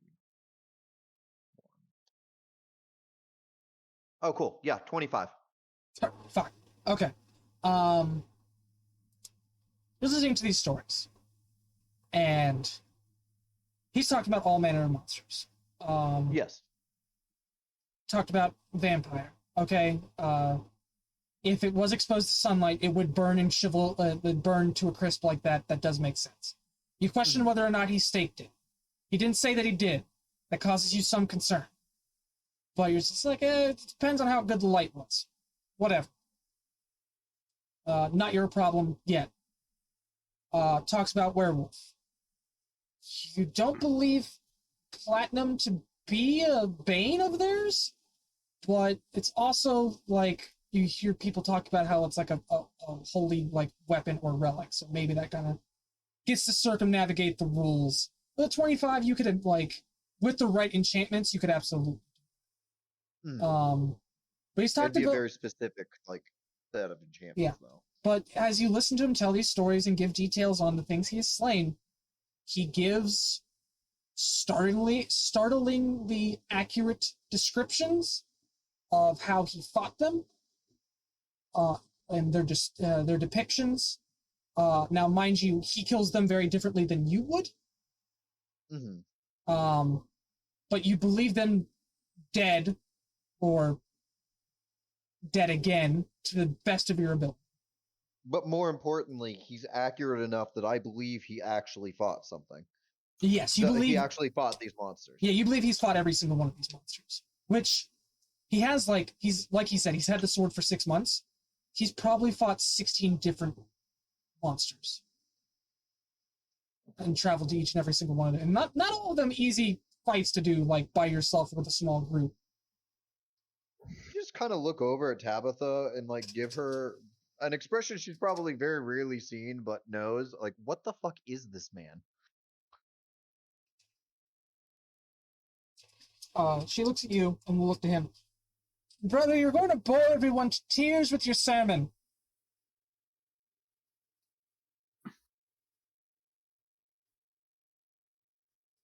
He stops, puts on a wide, cocky fucking grin, his shit-eating grin.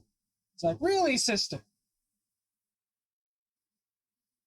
Are you sure you're not bored to tears listening to every story every nobleman has ever said out loud? Doesn't that get tiring?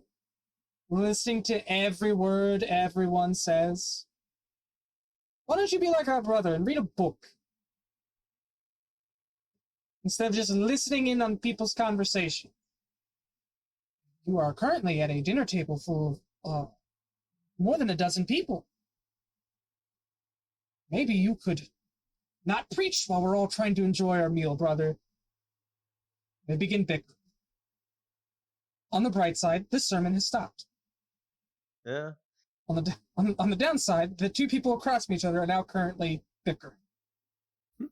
I'll take what I can get. Unless the tides of battle shift.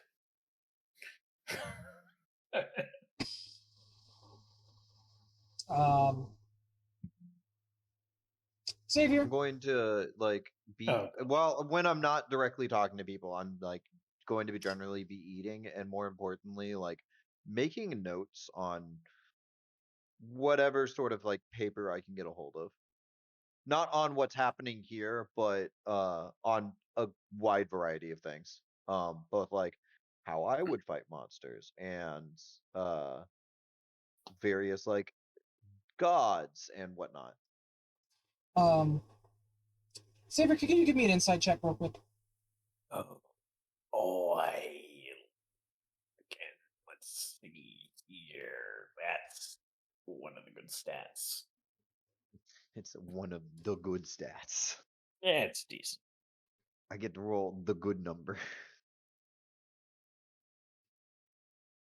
Damn, we are on fire suddenly. All of us. I have eyes on the inside. Alexis has, like earlier, you know that she was pissed off. She bottled it up. And all the bickering and all the bitching from everyone at the table has shaken it up. It's just shaking. It's starting to foam.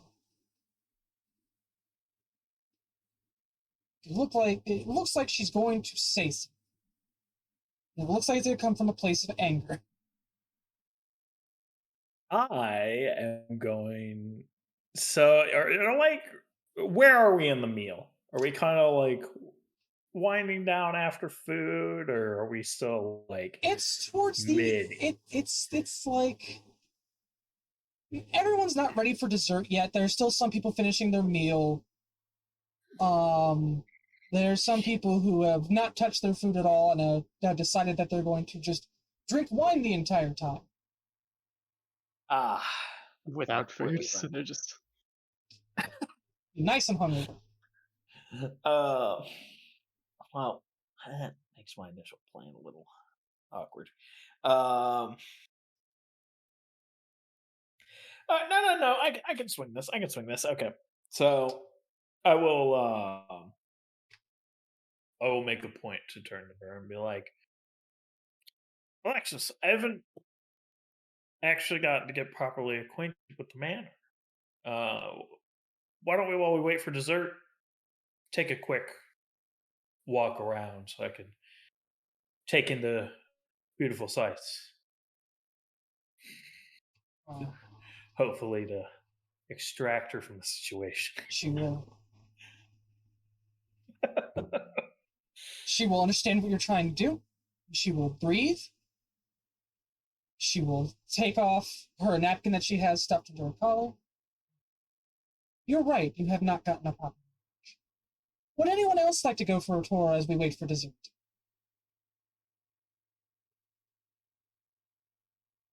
I'm gonna quietly stand up.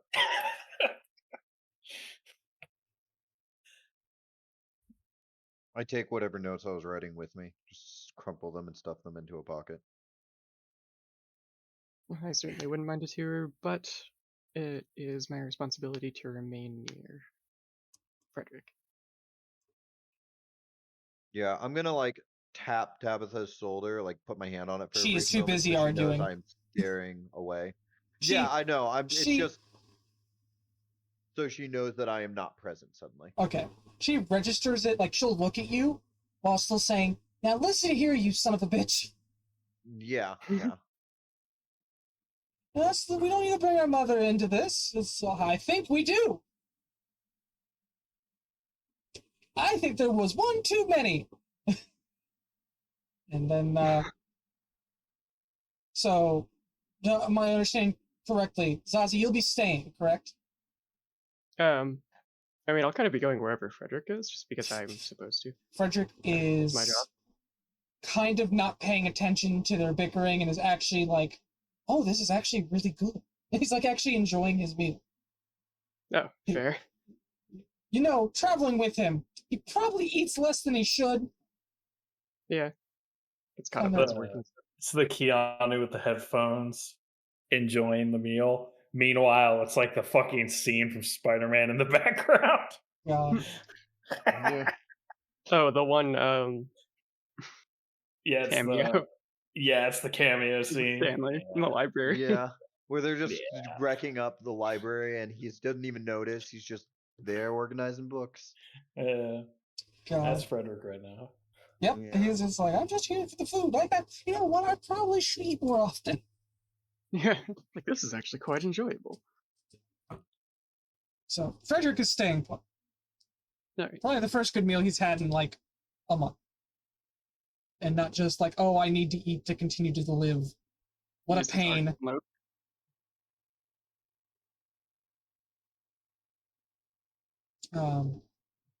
So there's one ear in the room. Yeah. Powell stands up. You know what? I think I'll accompany you. Sounds lovely, Peter Powell. We'll happily have you along with us. She marches away from the Great Hall. Follow along at a measured pace. Yeah, she is still maintaining it. She's just like, I just want to walk away. I only offered to be polite. Oh, there's takers. Fantastic. Well, it doesn't seem like, I guess to Frederick, I was like, well, it doesn't seem like your father threw him out, so I guess he's the real deal.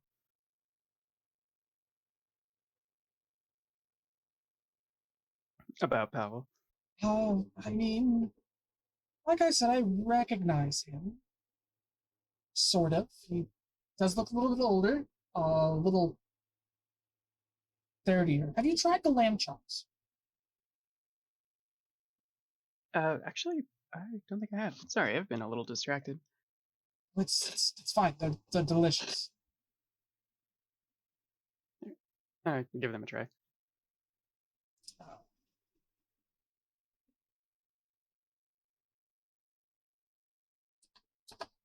So as you, Peter, Jorson? Yep, Okay, got it right. And Alexis. you're learning. Man, slowly but surely. You start walking through the manor.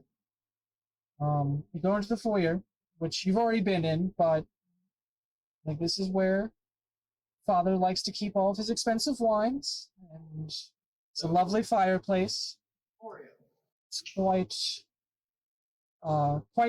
beautifully decorated, as you can see, made of finest stone.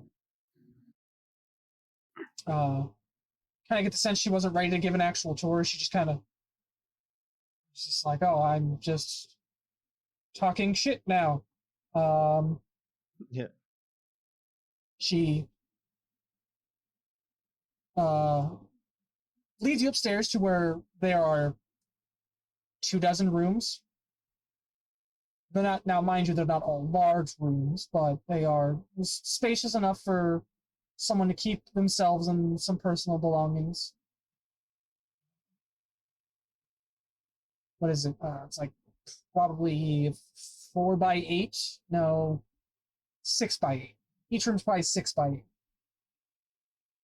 Enough for a twin-sized bed, small desk to write things as needed, a bookshelf, and a lamp near, and a place for light, and a beautiful view out into the mountainside with the evergreen trees. Takes you into a library. Library looks like it once held books. Now there are many beautiful, ornate shelves that probably once held many, many books, is now down to roughly two shelving units worth of books. It looks like there's a beautiful little, very comfortable, like padded chair. Don't remember what that kind of chair is called. But it's something you'd usually find in a study. Something comfortable with a small oil lamp nearby. Just to keep someone comfortable and give some lighting.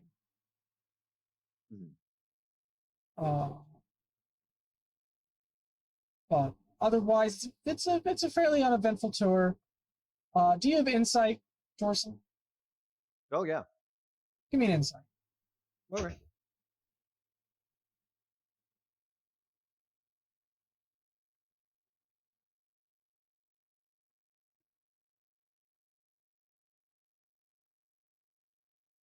EP7. Let me double check. Some 5. That's it. Because it's wisdom. 13. When she stood up, she looked pissed off. Not even walking around for a little bit, she does not look as mad. She still looks upset, but not like hurl the nearest desk through a window kind of mad. Okay. She's begun to calm down. Yes. That's good. She takes the time. Peter, why did you come? Nary a word from you for 22 years, and now you come asking for a favor from our father. When he is ailing, no less. Uh, Not that that's not my business. Well, directly my business. I understand. I have heard word that your father was ailing. I know. I understand. However, when your father and I were on a military campaign to take this land and free it from its tyrannical emperor that believed himself to be a god, along our travels, we came across a woman. She was a sight to behold, not in a good sense. But she made your father a promise that if he could slay the god emperor, he'd be a king. She made described it in vivid detail, almost down to the letter of everything that's happened. And then some years passed, and I expected to receive my dues from your father, a lordship, a title, some land. Those never came. But I'm patient. I was patient with your father. Father's, all in all, he's a decent man. And he pays his debts. But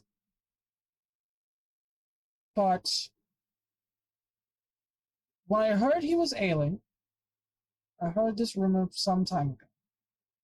I went back to the witch. And I asked her, will I ever be a lord? And she said that in these lands, the only king is the king that makes himself. I didn't want to be a king, I wanted to be a lord. I don't need to govern an entire kingdom. I just wish to have some land that I can live on, have family, and be at peace. I have many, I'm, as an elf, I have many more years to go before I even think about sunsetting into my later years and my hair finally starts to grow gray. So I asked her what I would have to do to become a lord. She said that soon the king would die. That what ails him will, at least that's what I assume is what ails him, will finally take him, and that I must seize the initiative and opportunity to get what I am owed. Owed a lordship. And if his health is failing, I'd best to come here as soon as possible and try to have that established.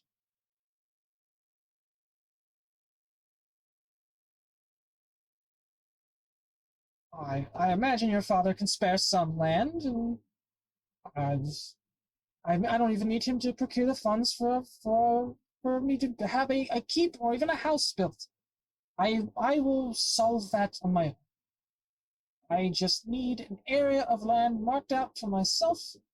I will help you, Father, govern,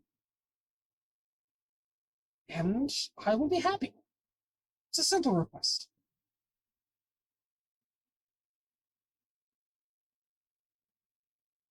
You believe you're owed status because some witches said so. No, I believe I'm owed some status as I march with an army along with their father into combat against a man that wielded magics that I still do not comprehend to this day. Yeah. Based on his description of this woman who foretold the future, do I know what that is It's a hag. for sure? Yeah. Mm. Like, I'm not like...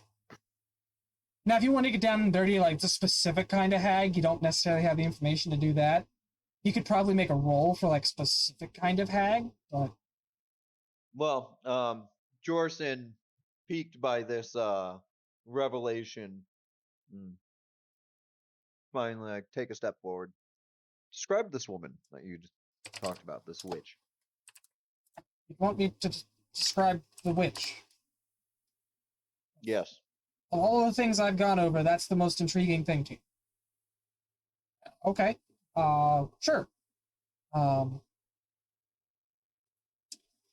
When we first saw her, I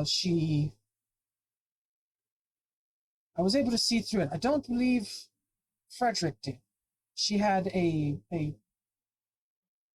she was very pale and beautiful, and she came to us in the form of a nude elven woman. Frederick did not see through it, but I being the more observant of the two of us, called her out for using foul magics. She revealed her appearance, ugly woman. She looked a bit,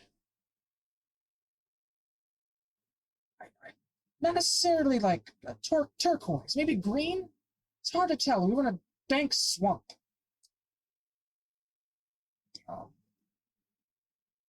There's a lot of swamp lands. But I know for sure she wielded magics, which leads me to believe that she was a witch.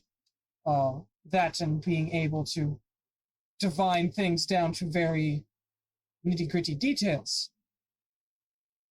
All right. Now, given the additional description of her, I'd feel appropriate making like any kind of roll to ascertain what kind of hag this is. Go ahead. History, I presume? Yes. All right. Advantage.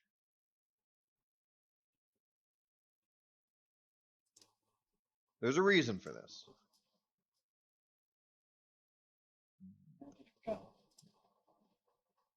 Okay. 21. So glad. That's a 1 there. So you know the two most common types of hag. Green hags and night hags. Illusionary magic makes you believe not night hag, but green hag. The green, disgusting, like, poxed skin sells it to you in time. Okay. Do know that they have quite the ability for divination. My question, with that ascertained, do they have the ability to spread, let's say, disease or something remotely? I mean, theoretically? I am theorizing that this divination she's giving about the king dying soon may be caused by her. So the only issue you have with that is it's like, technically speaking, with access to magic, what is impossible? That's fair. And with illusionary appearance, she could probably slip in and give him a disease somehow. Here's the question. What does she get out of it? Not sure yet. Theorizing. hags are generally like selfish, and if she's not getting anything out of it, what would she? Why? I mean, at the very least, the region may be destabilized, and that may serve her in some way. I'm suspicious because monster. No, that's fair, but like I'm not exactly sure how this may serve, but monster is worth being suspicious. That tag is worth raising my suspicion. yes, with a 21, you're like, unless you can find some evidence to the contrary, personally doubt that the hag is the reason for his illness. Okay. Do you have medicine? One moment. No. Okay. Yeah, you wouldn't be sure. It's like there is a non-zero chance that she did it, that she has in fact caused this illness, but It's pretty damn close to zero. It's pretty damn close to zero. Okay.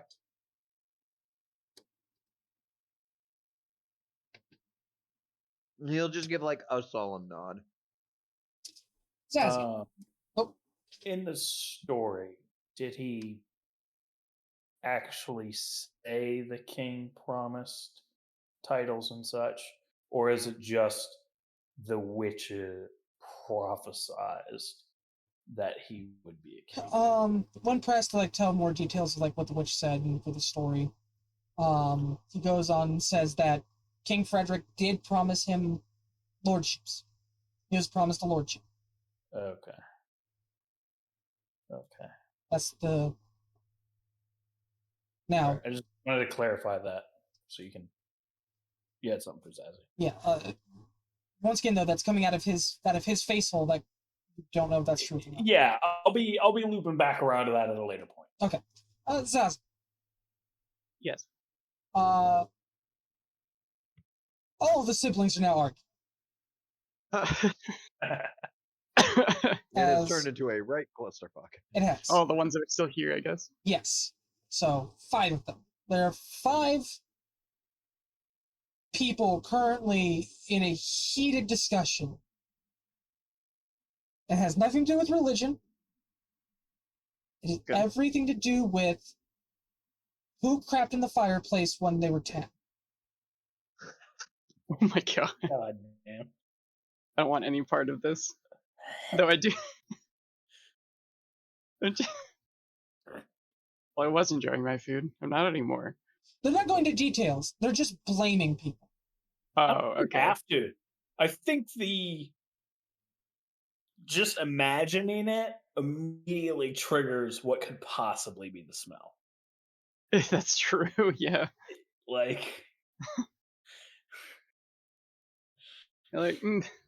Lost my appetite for now. If anyone asks me about this, I'll just tell them it's because I'm really small. So has Frederick. Yeah, just... Chill. They're just sitting there. These are adults. Yeah. I'm just I can't believe these are adults. Yeah, and humans get to adulthood way too quickly. They do. And there's just arguing about it. And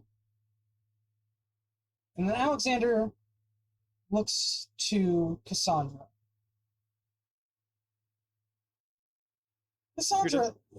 Alexander does. Okay. 1 second. I'm looking at my notes. Here we go.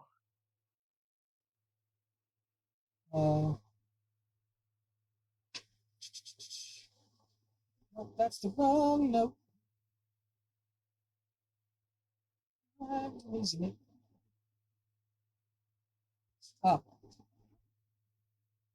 Cassandra, isn't that when you first, when you made fast friends with, what was her name? Jessica Zandrin.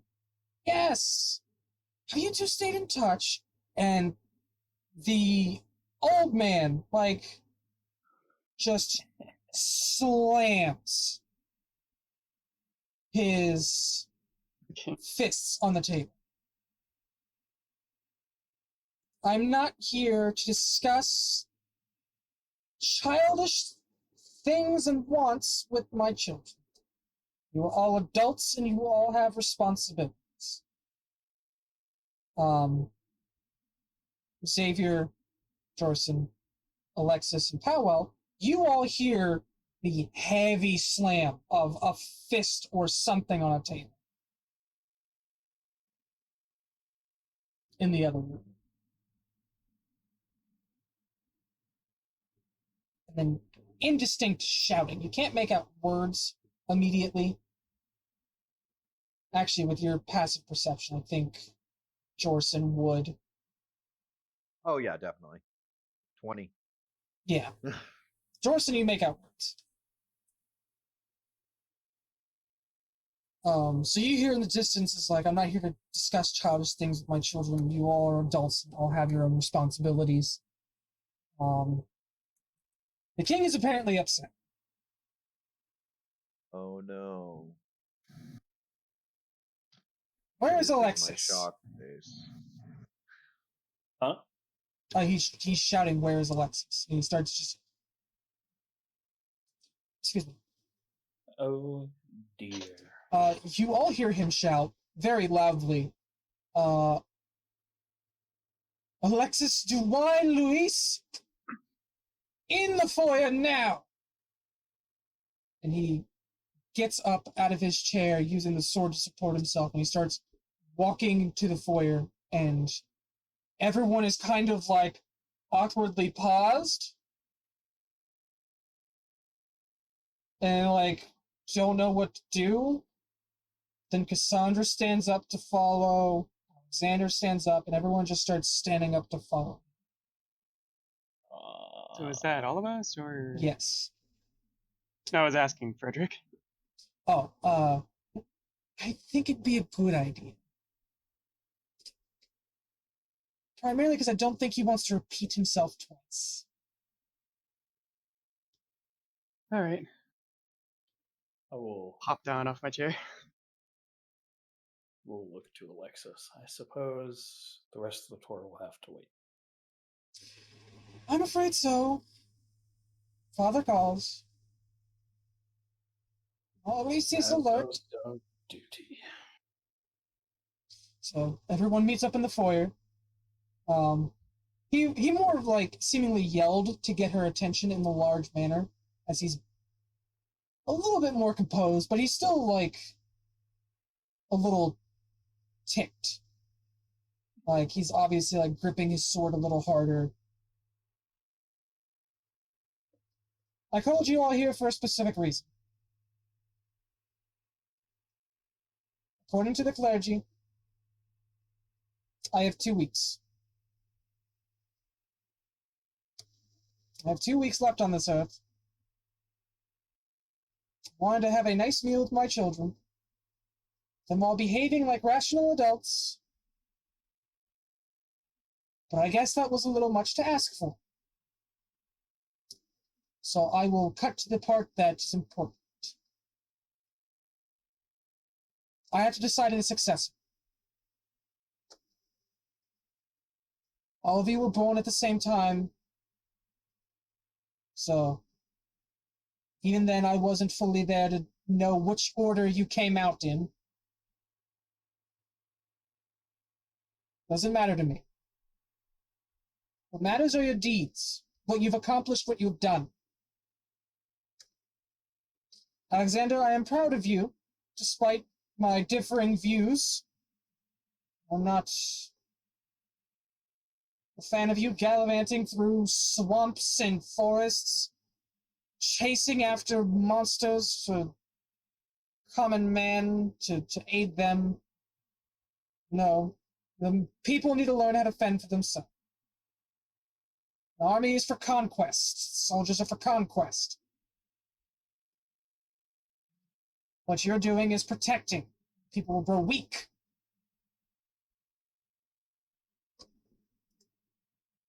But you are a warrior in your own right. Respect that. Alexis, dear. I could not be more proud of you. You've grown into a wonderful warrior. Wonderful woman.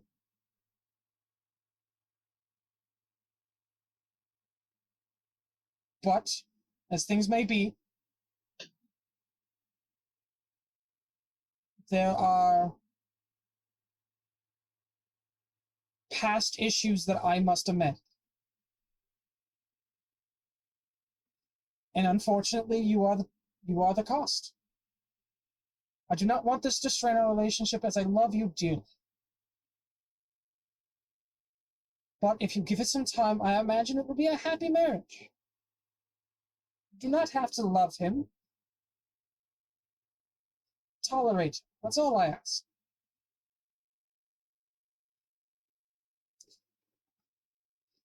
Daisy, my beautiful daughter.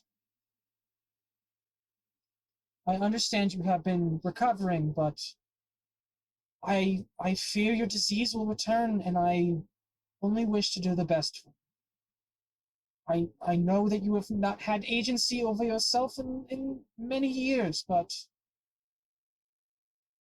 I would not lose you like I'm losing myself. I can't allow it. I am sorry. But I'd rather you hail whole and healthy, but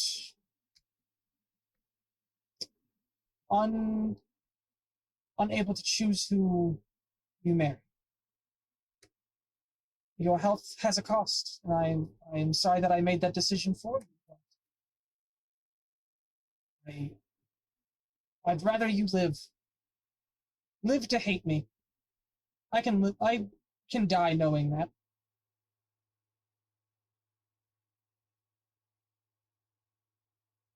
Cassandra. We cannot choose who we love, but it is your duty to continue the family line.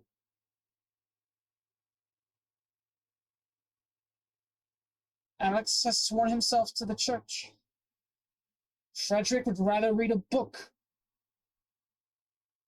Alexis will no longer be in the nation. And Daisy may not be able to bear a child.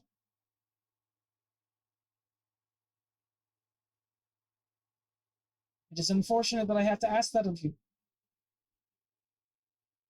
But what options do I have?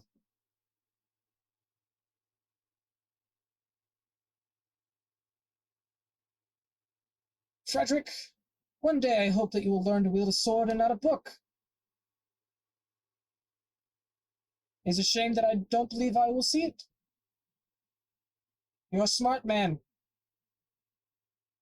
but not a particularly brave one. I don't think you will do the nation any good locked away in a library. Help the people as a soldier, as a warrior. Help your brother.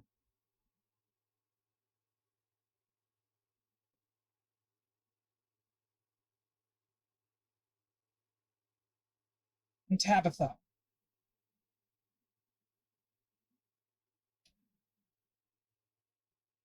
I despise what you do. It is cowardly and pathetic. Frankly, an insult to the family.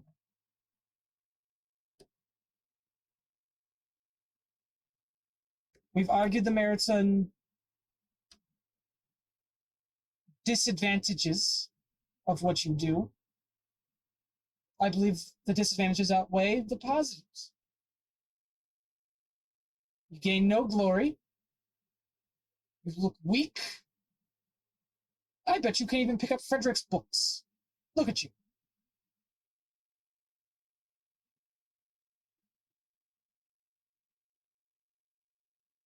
I don't know what to do.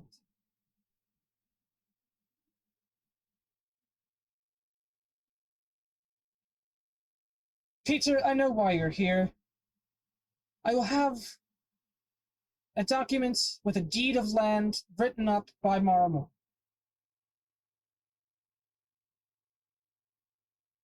You needn't worry. Everything will be set right, and you will get what you are owed and what I promised. But if any of them are to call on you for aid, you are to give it, as if you gave it to me. That is your cost. Your years of service had value, but I must ask more. Now, if you excuse me, you all may enjoy dessert, but I'm going to bed. He turns around to go upstairs. And everyone starts bickering. And trying to talk to him, trying to talk to each other. It is loud and just extremely noisy. It's incoherent, even with the high perceptions. You can maybe pick out grievances that everyone's having. He picks the sword up and slams it into the wood, and the sound of thunder is heard, as if it was right next to you. We will speak no more of this. Tomorrow morning, Lord Wolf, you will take a document into the capital city that will detail who shall be my successor, so the lords may stop being afraid of who will lead this nation.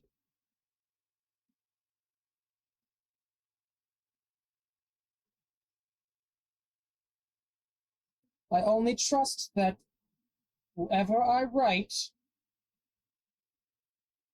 will give up whatever foolish thing they're doing now and lead the nation properly. And he marches on.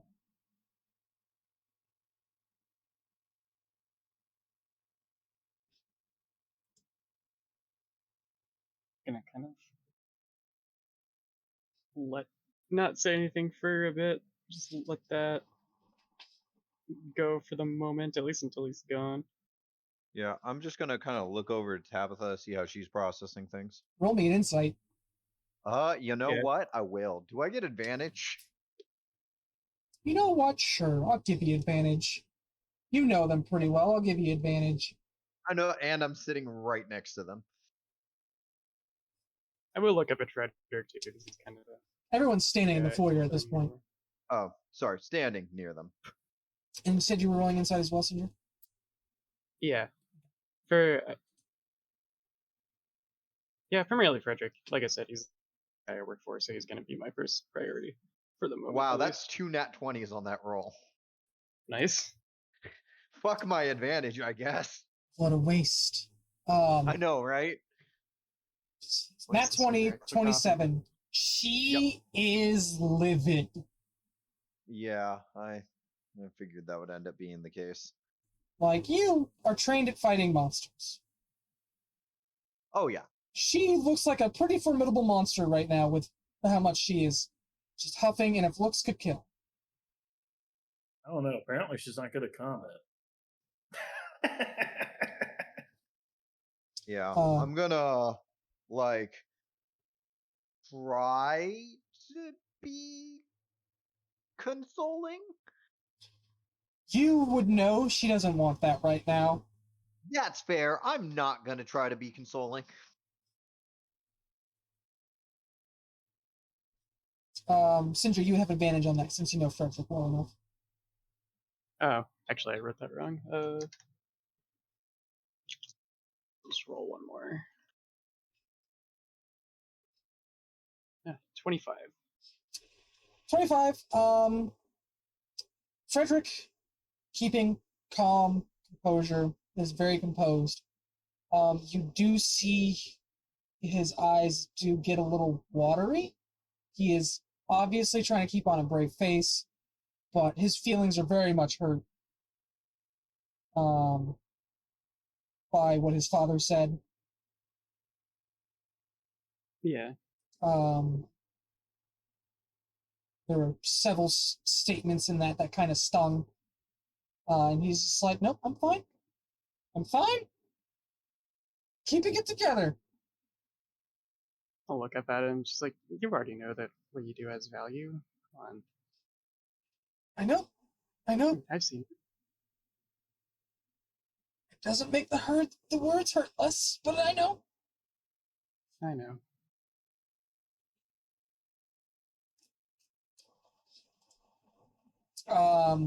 The less composed people in the group, such as Cassandra and Alexander, are obviously angry, and feel more than a little attacked. Well, that's good because they were. Yeah, kind of. The two big guys that accompany Cassandra are trying to get her to calm down.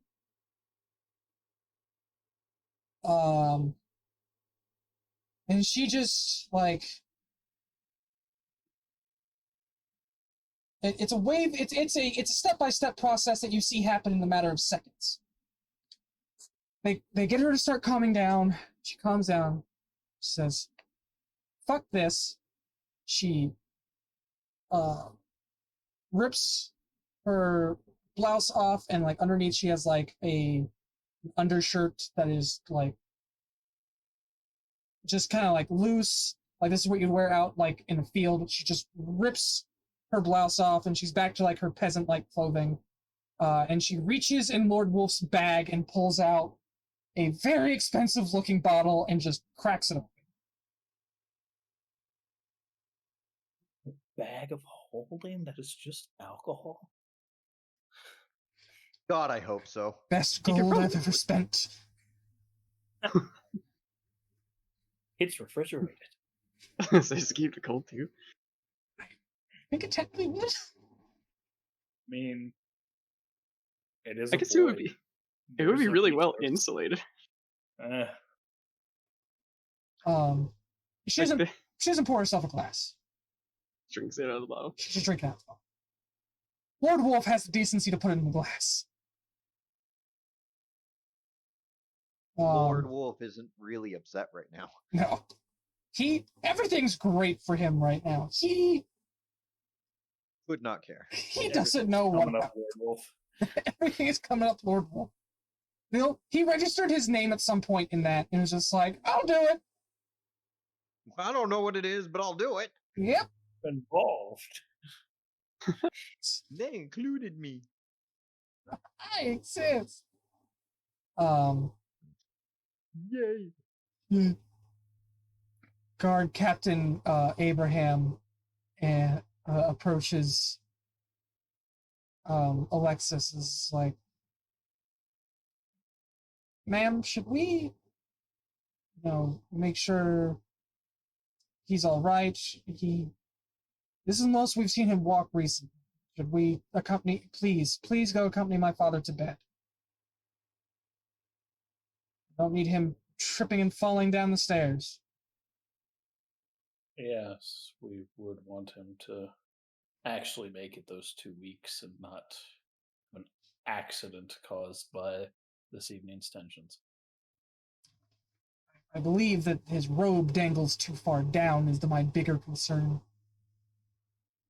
Oh, certainly, but if his temper is anything like somebody I know's, he also has a habit of stomping.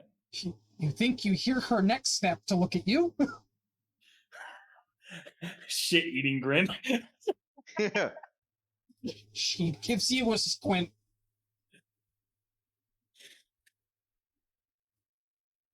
I'm just using my expertise as is my duty.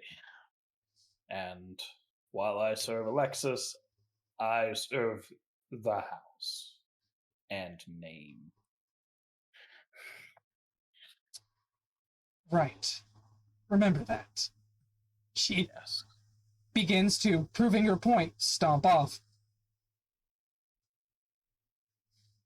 I'll look to the guard. If he doesn't seem to have an immediate question for me, I will follow after. He wants to make sure that he is not in front of her. He does not want to get stomped on. I got He's like a wise blasted him. man. He has at least a +1 in wisdom. Yeah.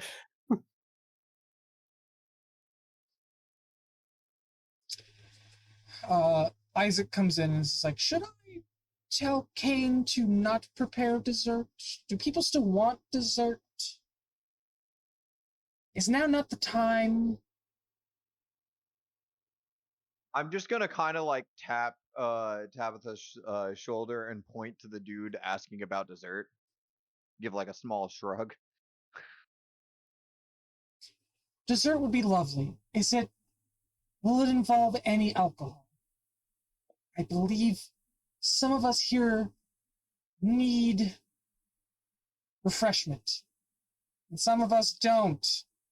Looks to Wolf, who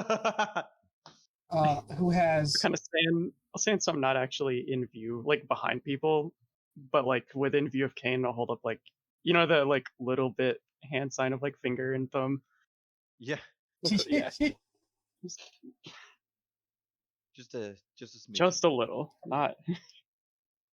Wolf has sat down, empty bottle, empty glass. He's just like, it's empty.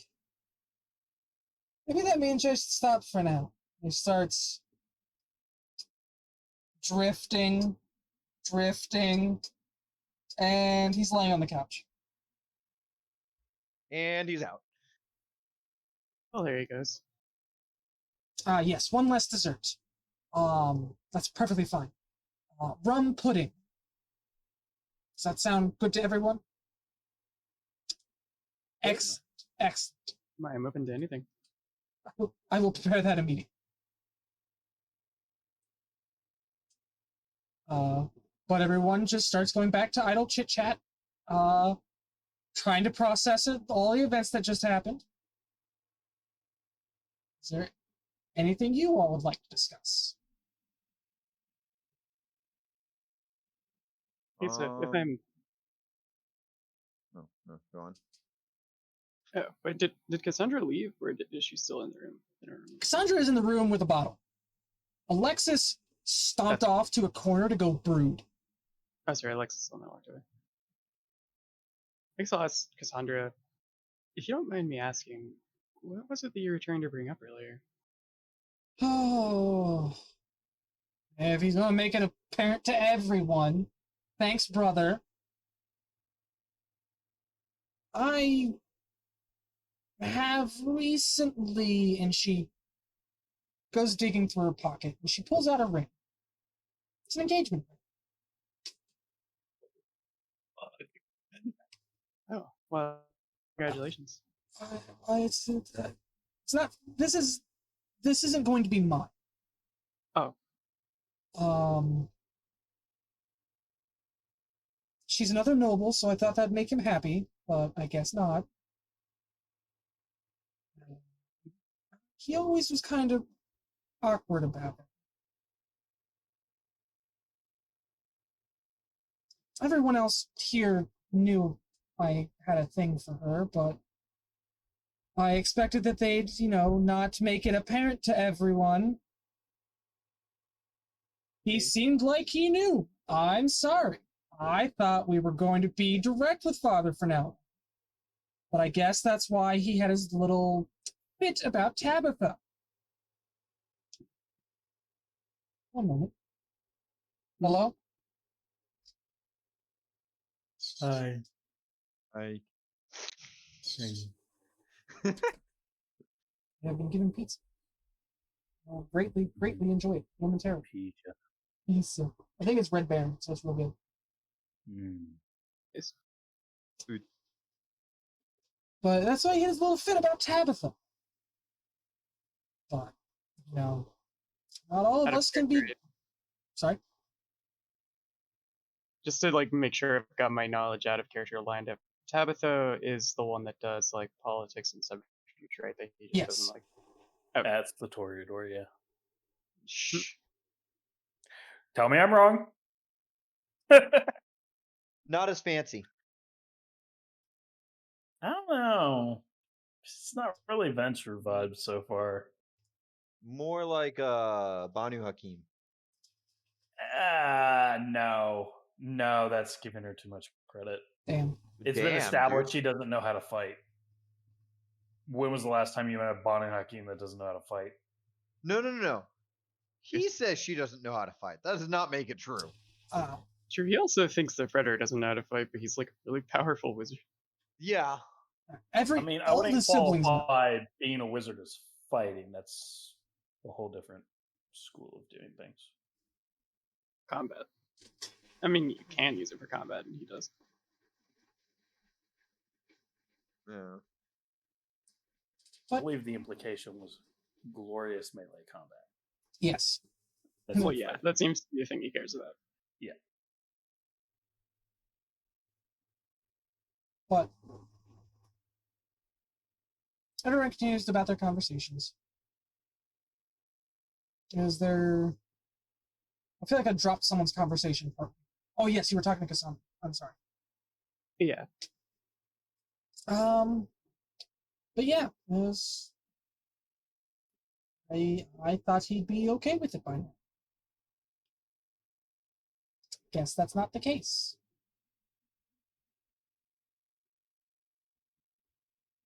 Oh, I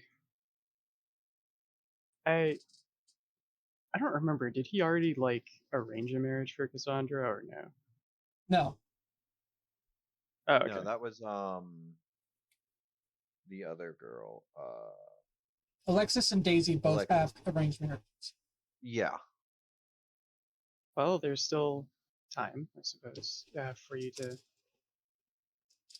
Well, what I mean is, I don't think you should stop doing what you were doing just because he doesn't think you should.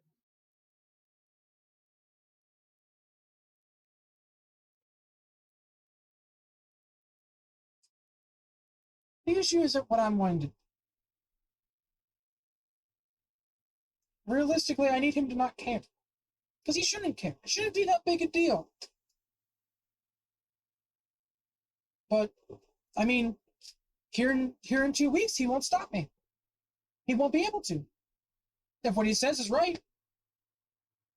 Oh, that's true. Takes another long drink. Yeah, I wasn't sure if I should be the one to say it. But yeah. So, unless he's got something hidden up his sleeve, well, he might have something hidden up his sleeve. I don't give him any ideas, I guess. Well, he's not here to hear them. That's true. He sprung Daisy's suitor on her about a month ago. There was no lead up, no offerings that she had heard of, nothing. Bam! Jeez. You're getting married. I was shocked by it. She was shocked by it. You don't just drop that on someone. But I guess that's how he likes to do things. So maybe I got 2 weeks. I got 2 weeks to figure out if he's going to drop a suitor in my lap. And I get to drop them on the floor. She takes another long swing.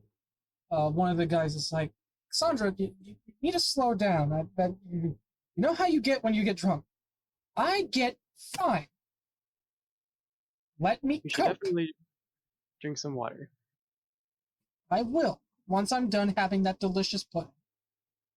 Kane makes the best pudding. Well, the other food was really good, so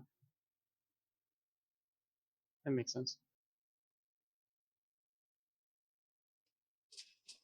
Anyway, I hope I didn't make anything worse. I'm sorry if I did. I should No. probably go make sure to keep an eye on Frederick. Please do. My brother is smart, but once he gets emotional, he starts to act on it. Oh. This one time, Alexis put a centipede in his pants when we were kids. He got so mad at her.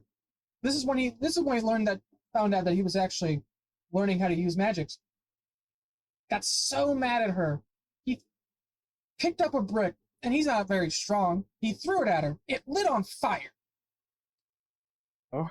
Luckily, she's, physically gifted and just kind of moved out of the way of it because he can't throw very fast. But we all learned that he could use magic that day. And that he will use it. Especially if he gets real upset. He's being a crybaby, to be fair. It was just a centipede, it doesn't bite. I didn't want it in my That's not the point.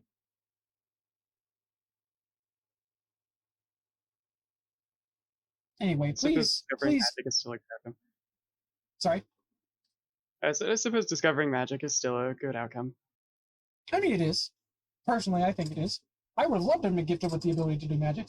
You know how many fights I could win doing that? It's great. Probably a lot, trust me. No, brother's a studious sort, and, probably better someone like him has access to magics than someone like me. Kinda just do things. Kinda just go. If I have an idea, I follow. That's a wild horse. I'm gonna try to tame him. Never ridden a horse. See. Terrible idea, but it was fun. Well,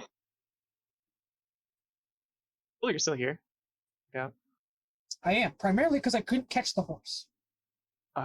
Especially after it kicked me in the leg. Ooh. Probably would have been easier with magic. Probably would have been. Brother, do you have magic that can make me faster? Yes? For how long? Indefinitely? No, it doesn't work that way. Your body isn't handled to equip. That's a lot of words. It's a lot of words that are no, right? Okay. Yeah, I wish you could do it.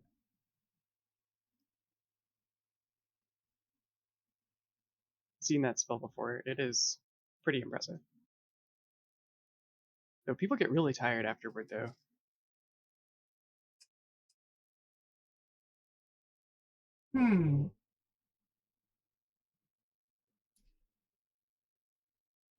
She was saying if someone was chasing me, they could catch me if they had it, but they didn't have it anymore. Suddenly, they get real tired, and therefore easier to punch in the face, right? Likely, yes. She starts questioning you on the specifics of the haste spell. Oh, Is anyone else talking to anyone else? I've never cast it before, but I've had it cast on me, and it is exhausting afterward, but exhilarating while it's in effect. I am chatting with Alexis. I am making sure in my to kind of keep Frederick nearby and included in the conversation because I don't want to abandon him. He's in the room. He is now in his book. Oh, okay. That's probably where he's most comfortable, I suppose.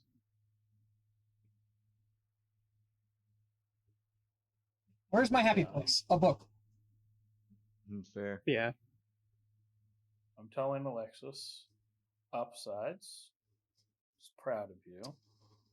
He also dug into literally everybody else. I know. Make it any better. No, I understand. Where I'm from, arranged marriages are a sign of weakness for a house. But I know y'all do things differently here. So we'll figure it out. Well, do what we gotta do. I feel sorry for Daisy and Cassandra. More than anything. Well, maybe not so much Daisy. I agree. That Daisy, yes, that one doesn't look like she could survive it, let alone necessarily carry it. But that is not my place to say. No, and as for the other one, I guess it's out in the open now, so that's awkward. Yeah. Well, I mean, but same boat as you, one step at a time. They'll have to figure it out. He doesn't have to torture all of his children. That's the part I don't understand. Well, going by his reputation, it sounds like that's exactly the entirety of his knowledge on how to do anything. Explains why Not to speak ill of the ill. Explains why he barely raised us. Probably better off for it. Well, aside from the temper, you turned out well. If I do say so myself. She glares at you. I just offer my opinions, lady. Slight bow. I keep my temper very well under control, thank you. I didn't throw a desk at him. I commend you for it. I did not say you did not. But his compliment does stand in the face of that fact. You have proven to be strong and, well, he didn't say that directly, independent and capable. Which is why I have the utmost confidence in your ability to figure this out in the coming weeks and months, as they may. Unless he has some sudden change of heart come morning, though I'm not holding my breath. I would sooner imagine he would grow younger. Yes. So, I suggest we enjoy dessert and some more of that delicious wine. And just try to relax. Look at it this way. You can share in your siblings' distaste of your father's behavior for the evening rather than relentlessly jabbing at one another around the table. It's a good thought. Share some common ground. Hell, Being a common enemy or annoyance does bring people together. Yes, and who knows? Maybe the passing of the old man will bring at least some of you a little closer. You might bring up an interesting idea, Xavier. Brothers, sisters, let's all meet up for dessert. Let's all have I think we all should have a chit-chat. I'll glance over to Tabitha. She is doing breathing exercises. At least that's what it appears to be. Uh-huh. Yes, Jorcy. Would you like to have alone time with your siblings? No, I believe everyone should be here to hear this. The more eyes and ears, the better. He has such a disdain for the way I do things. What a better way to make him more upset, having everyone in the manor hear it. He gives her a polite nod. Assumes the standard position of behind her and to the side. Okay. So, they all gather into the dining room again. I say dining, the Great Hall, whatever. Atrium. I don't know what it technically called. I'm sorry, people who, study architecture and know, what certain rooms and certain buildings are. I don't know. It seems to become more of, a thing of importance if you have, a really big house. If you don't, I don't think anyone gives a fuck. Which I guess this is a really big house.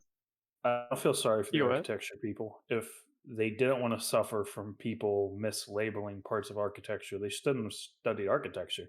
It's the same thing with typography. You don't choose typography because you don't want to suffer.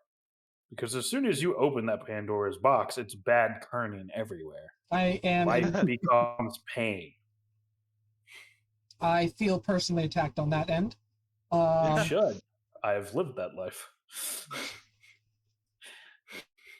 I've been there. I've done that. God. I imagine it's very similar. But as you all sit back down to have dessert delivered out,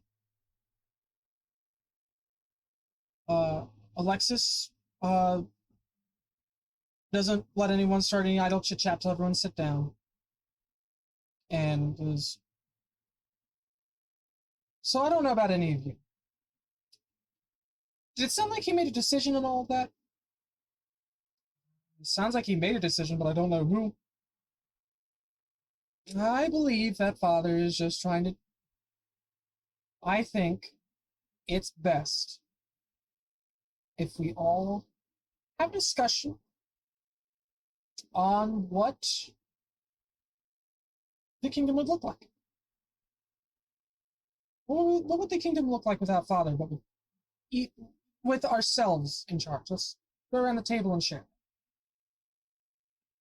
I think that if we discuss that, we can get a better idea of knowing what the future has in mind for us.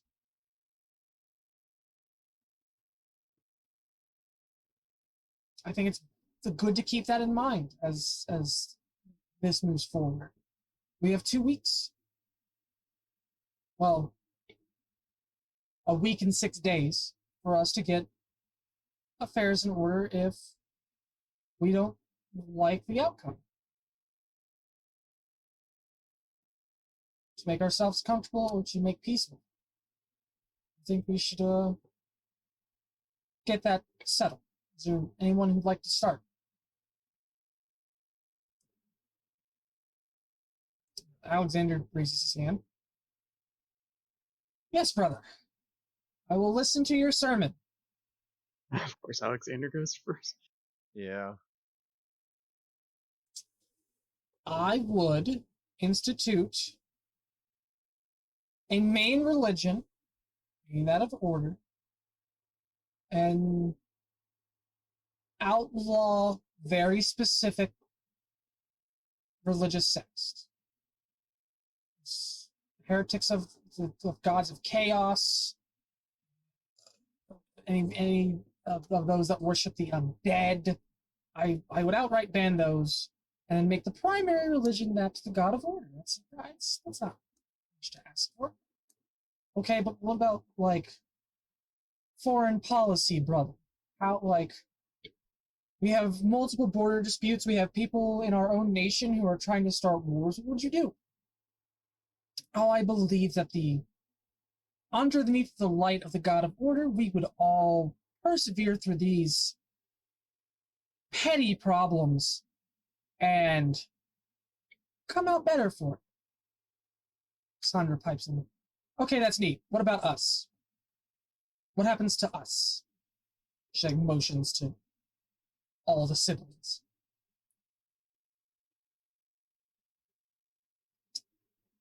Well, that's a fair question that I have only thought a little bit.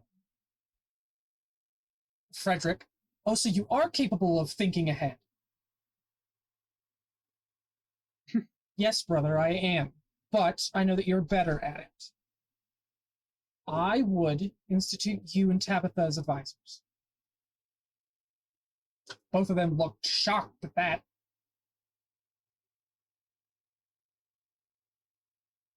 You would. Yes, there's order to the things that you do. Brother, I don't know nearly enough about magic, and sister, I don't know nearly enough about the other lands. I know the problems that plague our land. Both of the vile darkness in it and of the other institutional problems. And I would do away with those, but I would need help. And I'd like the two of you to help me.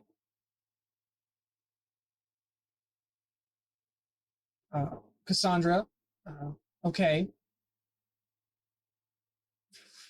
Would you require me to bear children for our family? I mean, in the traditional sense, no. There are many orphans who can take a title if you and your betrothed does it teasingly, he doesn't do it mockingly. This is like, oh, you have a girlfriend, kind of deal.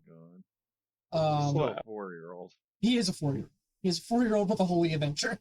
I don't know. He sounds like a very well-adjusted adult to me. Oh shit! I mean, I'm he doing has it wrong a phenomenal plan for this country. then. Phenomenal. Really well thought out.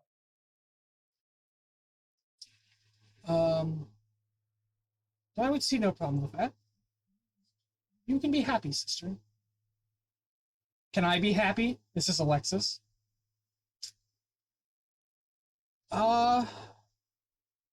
That would have to go to my advisor, Tabitha. Tabitha, you have thoughts, right? Wow. I give a sympathetic look to Alexa. Yes, thank you, brother. I enjoyed that buck that you just threw at me. I have many ideas. If I was your advisor, I would have to look at the Kingdom of Granistan, and figure out if they are a formidable force for our army to handle. If they would be a formidable force, in my objective opinion, if you weren't my sister, I would say that it is in the best interest of our nation that she would go to him. Alexis is like, really? Is that your evaluation? If I was his advisor, that is what I would advise. If father, for some lunatic reason, he maybe sees sense in what I do, makes me the next holder of the throne, I would turn the other enemies of Granistan against him. And then state that for your safety, you are not to arrive until he finishes those problems. He's at multiple border conflicts with a number of the nations nearby. I say we push those problems to the forefront and make him resolve those. With 4 neighboring nations, and 3 of which that detest him greatly, I imagine that they could easily be persuaded to act against him. And then you're not betrothed to anyone with land or a kingdom, because that kingdom would probably no longer exist or be puppeted.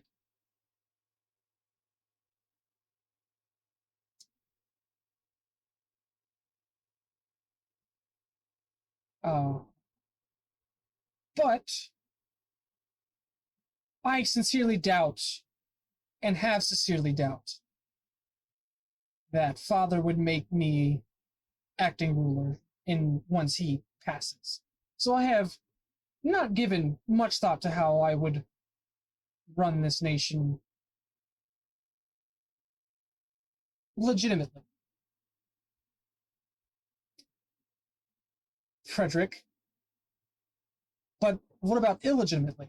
Well, that requires me not being acting ruler. What about you, brother?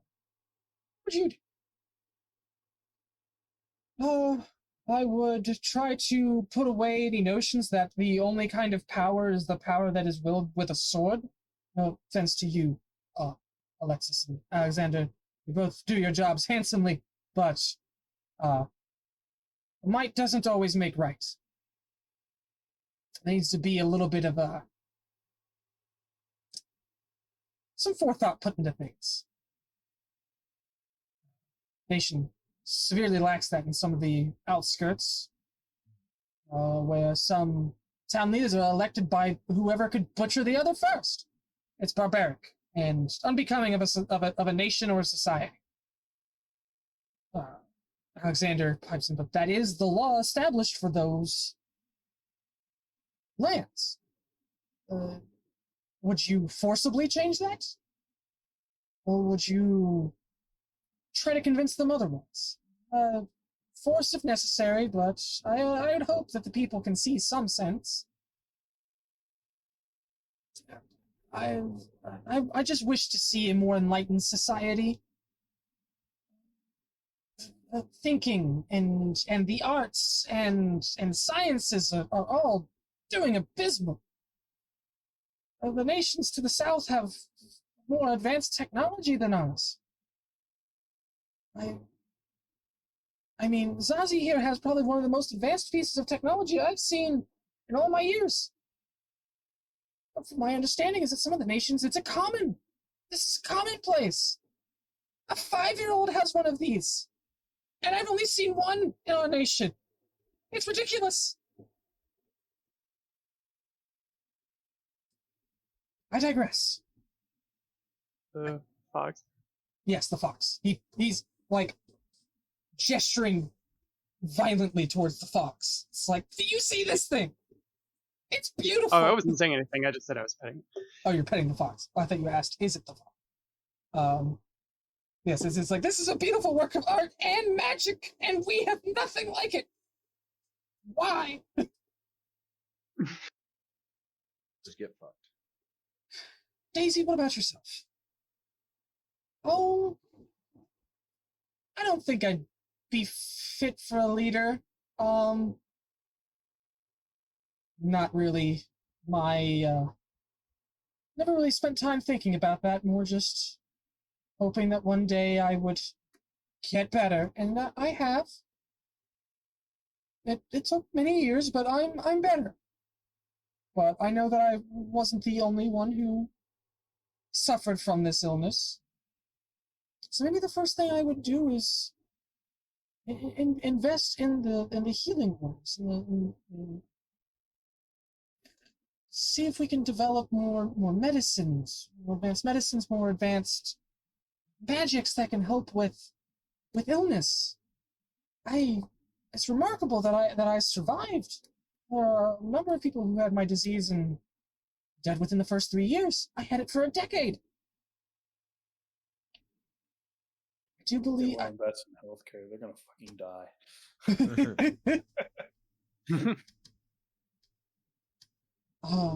I just believe that I agree with you, brother. We have some work to go on developing our nation scientifically. The science is good. Father may not have thought so, but I believe because it made him feel stupid. I honestly believe he felt threatened by it, felt threatened by intelligence. I think that's why he lashed out at you, Frederick. I'm so sorry that you share his name but not his beliefs. It's fine. One gets used to it. And Cassandra, what would you do? I mean, I love our nation. I love our people. I just want to be free. I want to do what I want to do. I don't want to be told what to do. Without laws and order, what becomes of society? Whatever becomes of it. We'll live. We have an organized army. Isn't that enough? I just want people to be happy. No? I am sorry, but as somebody of my profession and knowledge, having armies doesn't keep a nation together. It secures the borders. It helps expansion, but that's a fraction of running a nation. I understand your noble and good intentioned desires, but it is much more involved and fragile holding a nation together.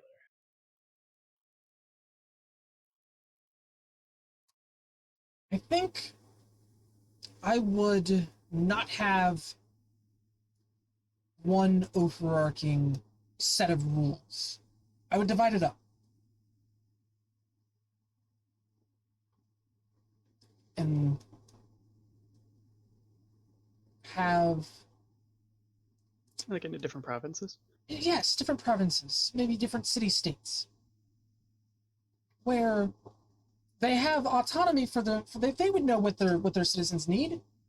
The people up in the north of our nation are so far divorced from the people in the south.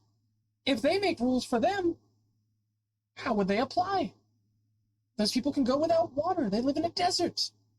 We're currently in the northern mountains where it's so cold, the water drifts down slowly. Snow is a foreign concept to the people in the south. How can the two, just drastically different environments, they're not going to be able to make the same laws for the other group? And what do you do when a province doesn't want to be part of your kingdom anymore? Will you ask your people to fight their own people? I'm not saying it's a terrible idea, but these are things to think about. It sounds great, but it's not always so clandestine. I don't think I would need to. If they want to leave and be left to their own devices and have to make their own trades and have to pay tariffs and taxes as they would a foreign nation that is off by itself, surrounded by other foreign nations without the power backing of the other parts of them, the other parts that they came from, that's their decision. I believe that will keep them from separating off. Common interest. Well, you must also be concerned for yourself when a province leaves other countries notice. It's a sign of weakness. And your enemies will be hard-pressed to ignore it and not take advantage. I am not trying to make your ideas feel poor. If you are not familiar, this is kind of my job, is to prepare for ifs and maybes. Whether or not you pay heed to it is up to you. I am just doing as Lady Alexis has employed me to do. And I understand that. And it's not a thing I really gave a lot of thought to. I just want other people to be happy. If that means that if this nation becomes several smaller nations, but the people are happy, I don't see anything wrong with that.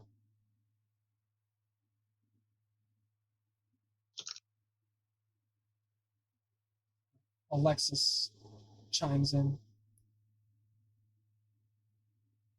And sister, I commend you for that. But I would prefer this to keep this nation whole. Like brother, I would sit there and be prepared for. Once father dies, nations are already going to be looking at us. They're going to look at who's in charge. You're going to see how strong the leadership is.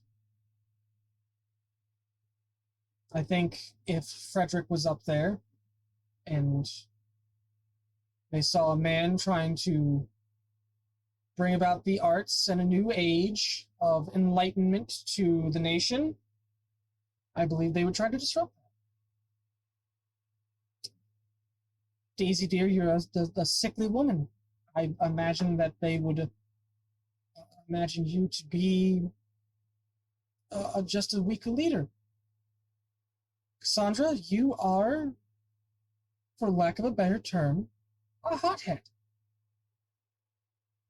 I imagine the moment that you were provoked by a nearby nation to attack, you would. I believe me, Tabitha, and Alexander are the best choices. Alexander, I don't necessarily agree with you sitting here and trying to establish a religious state, but if you're selected, I can't stop you. I don't fully disagree with your values or your decrees. I just wish you'd talk about it less. And Tabitha, there's value to what you do, but you are not military-minded to sit there and be prepared for people to march to war. You may be to prevent war, but for how long?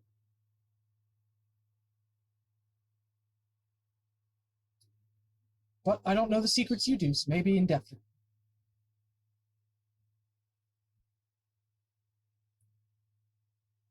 Either way, this conversation has gotten sad. I was hoping that we'd sit there and talk about glorious statues built in our own honor. No, it's got far more serious than I intended.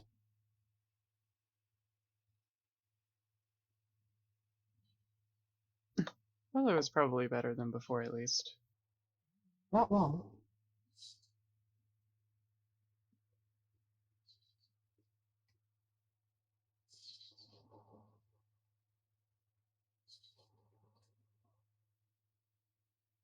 Dessert gets rolled out. Everyone enjoys some delicious pudding. You can taste the alcohol. It is definitely made with rum.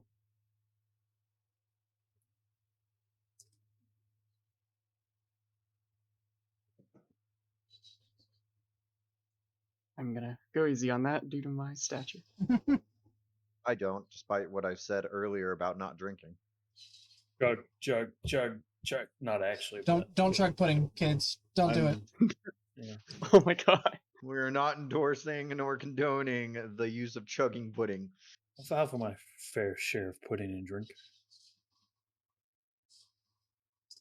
Won't be a small amount, but it won't be a puking amount. No, he doesn't bring out enough pudding to make people ill from it. I mean, maybe. Oh, I'm assuming I'm having alcohol with the pudding. Oh, of I'm assuming course. drinks are still being served. The water is dreadful. Those if you puke up pudding, it looks basically the same as it did going down. Yeah.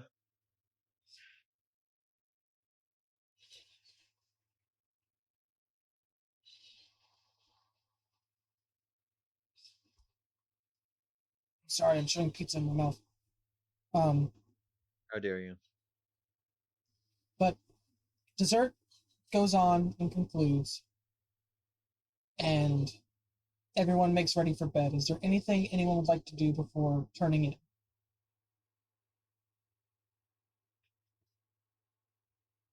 Nope. Not much. Let's make No, sure. not particularly. What are the actual arrangements for sleep anyway? Everyone has their own room. Oh, okay. I'll set up my construct to guard Frederick's room in that case.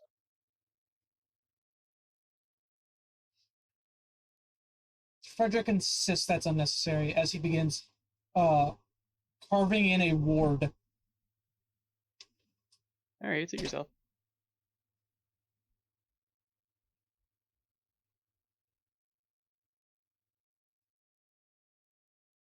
I'll just have the construct out in the hall. Yep. Just watching in general.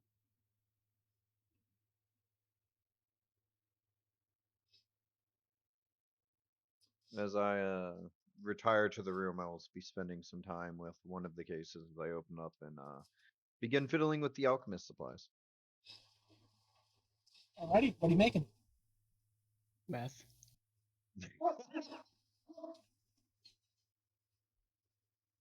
Even the dog thought that was funny. I wondered who that was. I mean, there are my personal concoctions that I attend to, and then should see about making a potion or two. Just while I'm at it, you know? Okay. So, Very probably just a couple of potions of healing, just in case. okay, you can message me that. We'll be ending here briefly. Yeah. So as you all go to sleep, you are awoken in the middle of the night by a guard yelling. The king! The king is dead! The king is dead! Everyone, awake! Wake up now! He starts punching people's doors. Like, not banging, not knocking. I'm talking punching. As Guard Captain Abraham Stock is going through getting everyone up. I will jolt awake and run to the door. What happened? The king is dead. He's been slain. I imagine by the time that he punches to my door, I'm already fetching my weapons from my case. Go start pulling all of my equipment back on and Yeah. slain in what way? What happened? Murdered. His head is missing. What? Come, follow me, all of you. We need to go to this immediately, obviously. All of you make your way to the master bedroom where the king was sleeping and is now at rest. Sleeping He forever. is lying on his bed, completely missing his head. Just gone. The head is nowhere in the room. Not that you see. I'm not going to have you roll a check for that yet. I'm going to save that for next time. Yeah, I mean, immediately visible is more the question. I doubt if it's No, it's not immediately visible. actually here, it would have just kind of been left wherever it fell. So, Is there a trail of blood going anywhere? Once again, hold off on that until next time. Yep. Okay.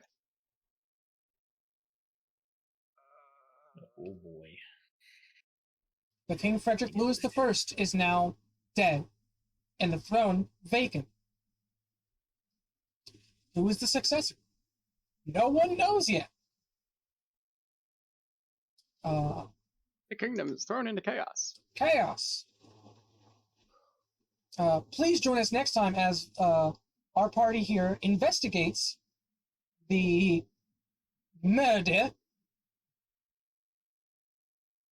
and regicide of King Frederick Louis I in the northern manor of Stanstone. Thank you all for listening. Please come back, and if you like us, continue to listen to other podcasts that we have. We have a Shadowrun series that, at the time of this recording, is needing to be wrapped up once schedules align better. We're all busy people. So have a wonderful day. Bye. Until next time.